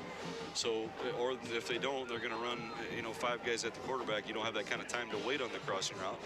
So there's a lot of kind of options here. This kind of lead and that defense they're running takes away some of those options. I think you got to run maybe a mesh route down the field, which would be a cross, but try and get it, a post and a flag route down the field. Connor Arthur stands at his own 10-yard line as Jarrett Crew waits to punt it away. And again, this is a predominantly running offense for Liberty Center, but Jarrett Crew completes about 64% of his passes, and that punt will roll into the end zone. So the Golden Bears are going to have 2 minutes and 17 seconds. Obviously, it's hard to come back from 2 scores in that amount of time, but, well, then again, call it optimistic if you want to, but the Golden Bears did score on a 19-second drive against Archbold to win the game. Yeah, they have done this. Like we saw against Fairview, we've seen it against Delta, we've seen it against Archbold, and they can get down the field. Like I said, the question is, can you do it against the drop 8 zone coverage? That's very different than what they've done in the past. Most of those other things were against man. Only a 3-man rush, and Miller up to throw. Now he's going to run. And that's exactly what they want him to do. It's going to take time off the clock. And the last thing you want is for him to get hurt, because it's tough to win this one right now. He gets up pretty gimpy after running the ball. That is not what you want to see. Empty backfield. Miller running out of time and sacked. And that time, I think it was C.J. Spradlin with the tackle. That looked like either a miscommunication or something happened on the outside because Nate's trying to talk to him. I don't know if it was supposed to be a hitch or some sort of tunnel screen from the outside receiver coming in, but it looked like a miscommunication there. 3rd and 16, and the Golden Bears have used their second timeout. So now they've got a long way to go here on this 3rd down. And again, backs against the wall basically with just 1:42 to go. Nate Miller again had over 200 passing yards a week ago. He's thrown for 2 touchdowns today, one of them a little bit unorthodox, you might say. Yeah, Tebow style, man. Haven't seen that in a while. Actually, Florida did that in week 1. They had Felipe Franks throw a jump pass. That sound like John Gruden? You ever seen who's the guy that does the impersonations? Frank That's Caliendo. Yeah, that's how he does John Gruden. Gruden's a Sandusky guy coaching the Raiders now, but he does an awesome impersonation of him. And here's the thing for Nate. You talk about going 5 games without throwing an interception, and now he's thrown 3 tonight. It is tough to do. Speaking of Sandusky, I believe the Golden Bears soccer team won a section tournament game up in Sandusky just a few days ago, and Nate Miller's going to go down. There was almost no way he was going to get that pass off, and I believe that was number 59, Tyler Eckler, and he has been a frequent flyer in that backfield tonight. Yeah, he's really tough. It kind of reminds me of the Gerbers kid last week for PH. He's just kind of flying the ointment, getting back there. And he has done the same thing tonight. So all of a sudden it's 4th and 20, and really the last play, last-ditch effort here for Bryan. The clock's likely going to be under a minute by the time this snap gets off. Or if not then, by the time the play's over. Miller to throw, has time. Across the middle and almost intercepted, but it really doesn't matter. Carl Yaney nearly picked that thing off. But again, it's a 14-point game, and it's a turnover on down, so it's really moot point. Yep, and they're just going to take an E now. What a great second half. If you're Liberty Center, how physical they were. We talked about it in the first half. They didn't look as physical as we thought they might be in the second half. That was not the case. They were much more physical, and Caleb Carpenter really took over the game. Like we talked about, they have not been challenged this year. They haven't had a close game this year. And tonight, the first time in their entire season, they were challenged. Give credit to Bryan for putting them in that position, but when you're talking about teams being champions, you got to respond to that. They really, really did. This Liberty defense is also a force to be reckoned with. If I'm not mistaken, the most points they've given up all year is 20 points against Archbold back on October 5th. So you'd think one more knee, and that will probably do it.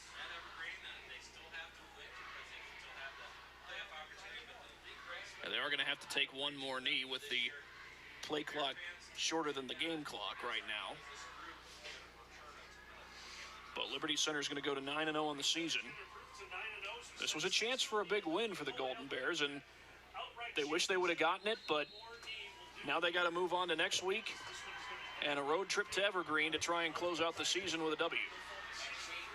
Yeah, big-time comeback from Liberty Center, and we had some questions, how are they going to respond? Well, they responded big time. 28 unanswered points to close out the game. And now if you're Bryan, great effort, great job in the first half and start the second half. Now you can't get the league, but at the same time, you still have the opportunity to get in the playoffs and keep playing if you get a win next week. So they got to keep their heads up, have a good week of practice, and hope things shake out.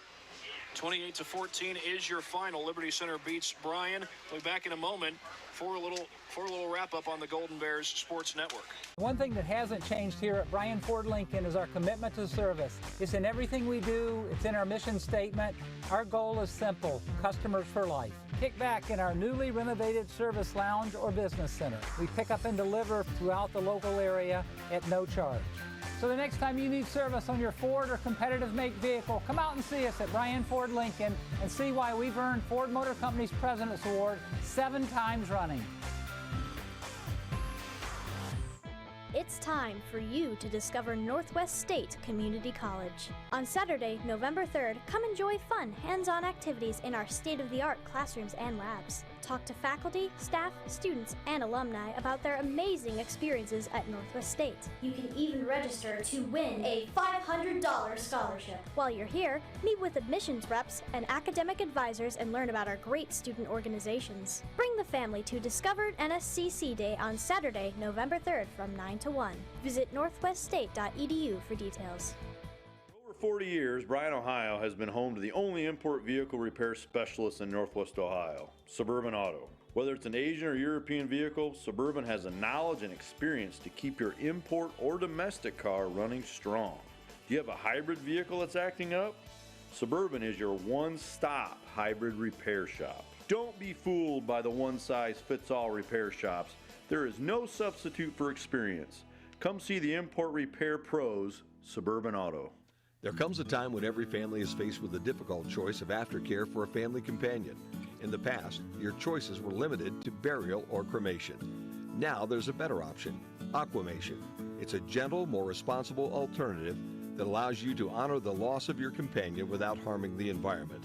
Aquamation is a simple process similar to Mother Nature's own that allows the family to retain more of their companion's remains. To find out more, call or stop by Creel Funeral Service today. Well, the final score here at Bryan High School, 28-14, Liberty Center defeats Bryan, and it seemed early on as though the Golden Bears had the momentum. They had the 7-0 lead at halftime, scored on the first possession of the second half, but from then on, 28 unanswered points by the Tigers. Yeah, what a huge comeback. And you're talking about a kid in Caleb Carpenter. We said he just doesn't seem like he's all the way back. Missed the first 3 games with a bad knee, a kid that had a monster year last year. What a tough kid.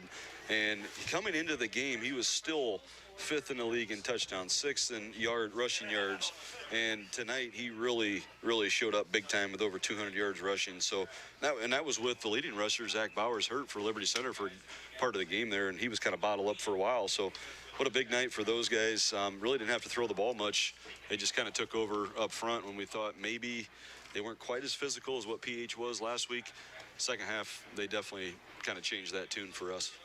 And also credit to the Liberty Center defense. You know, this Golden Bear team, they seem, like I said, they seem to have momentum. The question was, could the Liberty defense answer the bell? And they did. I believe they forced, I think it was 4 or 5 straight 3-and-outs, if I'm not mistaken. Yeah, they got more aggressive. And one of the biggest things, Bryan goes up 14-0, and you get a little bit of a squib kick here.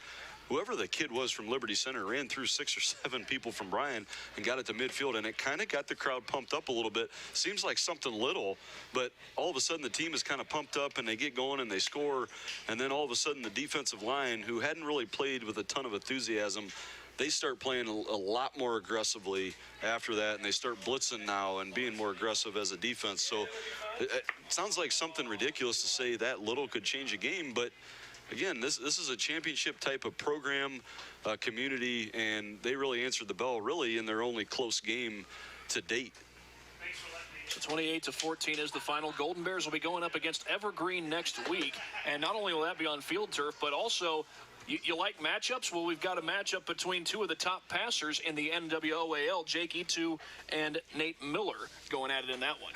Yeah, that's going to be fun to watch. And you saw tonight, Bryan's kind of game plan was really short passes, a lot of hitch routes, a lot of smoke stuff, and it didn't really work out when you get behind. And not only that, they kind of adjusted, Liberty Center did, to go to their zone coverage. So next week you're going to see kind of the really first and second, as far as yardage goes in the league, passers in the league. So it's going to be interesting to see. Most yards by receiver, a kid from Evergreen is going to be tough to stop. So Bryan, this is not the end of the season yet either. I know the league can't get the title that you're looking for. That's going to be decided next week between Liberty and Patrick Henry, but they can still get into the playoffs. Last week, Bryan took a loss and they moved up a spot because of so many other teams they had beaten that won. So we'll see how it shakes out, but they still have a shot at getting into playoffs. The only unfortunate thing would be if you get into 8, you might have to play the big bad Rough Riders from St. Mary's. But regardless, it's still a big accomplishment. It's still something that the kids can say they accomplished. So big week next week to get a win at Evergreen. The Golden Bears have a losing streak for the first time this season. They've lost 2 straight. They'll try to snap that next week in Evergreen. Until then, for Brandon Fisher, I'm Thad Goff saying so long. Chris Malenga has the postgame show coming up next on the Golden Bear Sports Network.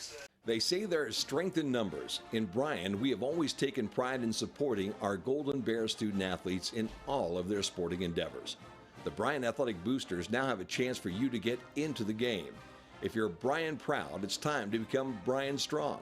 Whether you were a BHS athlete, are raising a BHS athlete, or just love supporting our Bryan High School athlete, this is your chance to be part of the BHS sporting community.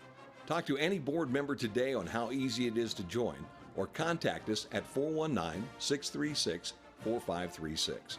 BMU high-speed internet is now cheaper than ever. Now just $30 a month. That's $100 a year in savings. Get it with BMU Extended Basic Cable for all your sports, movies, and reality shows. Plus local programming, including high school sports and community events. Not to mention a local help desk and support team for when you need them. Now for the fine print.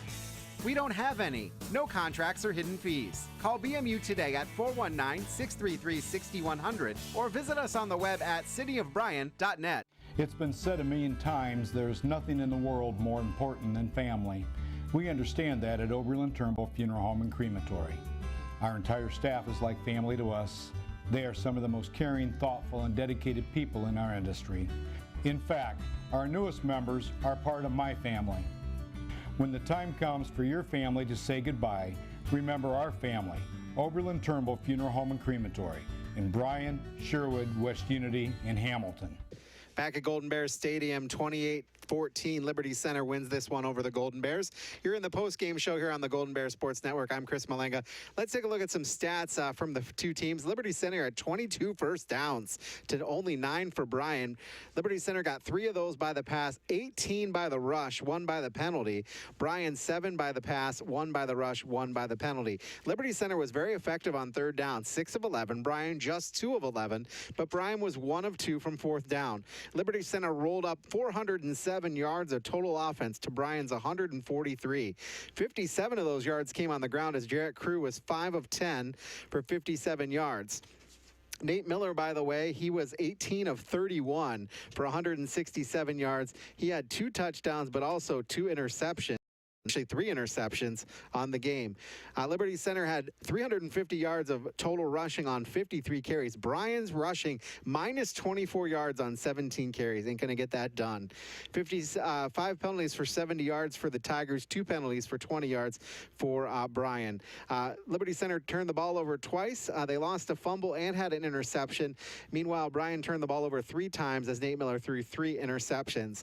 Let's take a look at some individual statistics first for the Tigers. Again, Crew 5 of 10 for 57 yards passing. He also had 2 carries for minus 5 yards rushing. Alex Regai had 2 carries for 27 yards. Nathan Meller, 1 carry for 3 yards. Zach Bowers, 12 carries for 91 yards and a touchdown. And the big workhorse, Caleb Carpenter, 34 carries, 240 yards, a long of 60, and 3 touchdowns. Receiving, Connor Sonnenberg caught 1 ball for 6. Carpenter 1 for 1 yard. Austin Light caught 2 balls for 24 yards. And Zach Bowers, 1 reception for 26 yards. Meanwhile, on the other side of the ledger, Bryan, Nate Miller 18 of 31 for 167 yards. His longest pass was 30. He had 2 touchdowns and 3 interceptions. Drew Peters carried the ball 3 times for minus 5 yards. Nate Miller 13 carries, minus 16 yards. Bryson Andrews 1 carry for minus 3 yards. Receiving, Austin Dean had 3 receptions for 43 yards. Drew Peters 5 for 41 yards and a touchdown. Connor Arthur had 2 balls caught for 28 yards. Titus Rohr 3 catches for 18 yards. Bryson Andrews 5 catches for 37 yards. Taking a look at the scoring plays in the first quarter, Bryan driving Nate Miller to Drew Peters at the 3-yard line. It was an 8-yard touchdown run. Chandler Jackson picks up the extra point, making it 7-0 with 7:46 remaining in the first quarter. The Bears would score again on the third quarter, their first possession. Nate Miller to Bryson Andrews for 9 yards and a touchdown. After Jackson's extra point, it was 14-0. Bears would be done scoring, but Liberty Center would just be getting started scoring. First drive for Liberty Center, 3-yard touchdown from Caleb Carpenter, making it 14-7.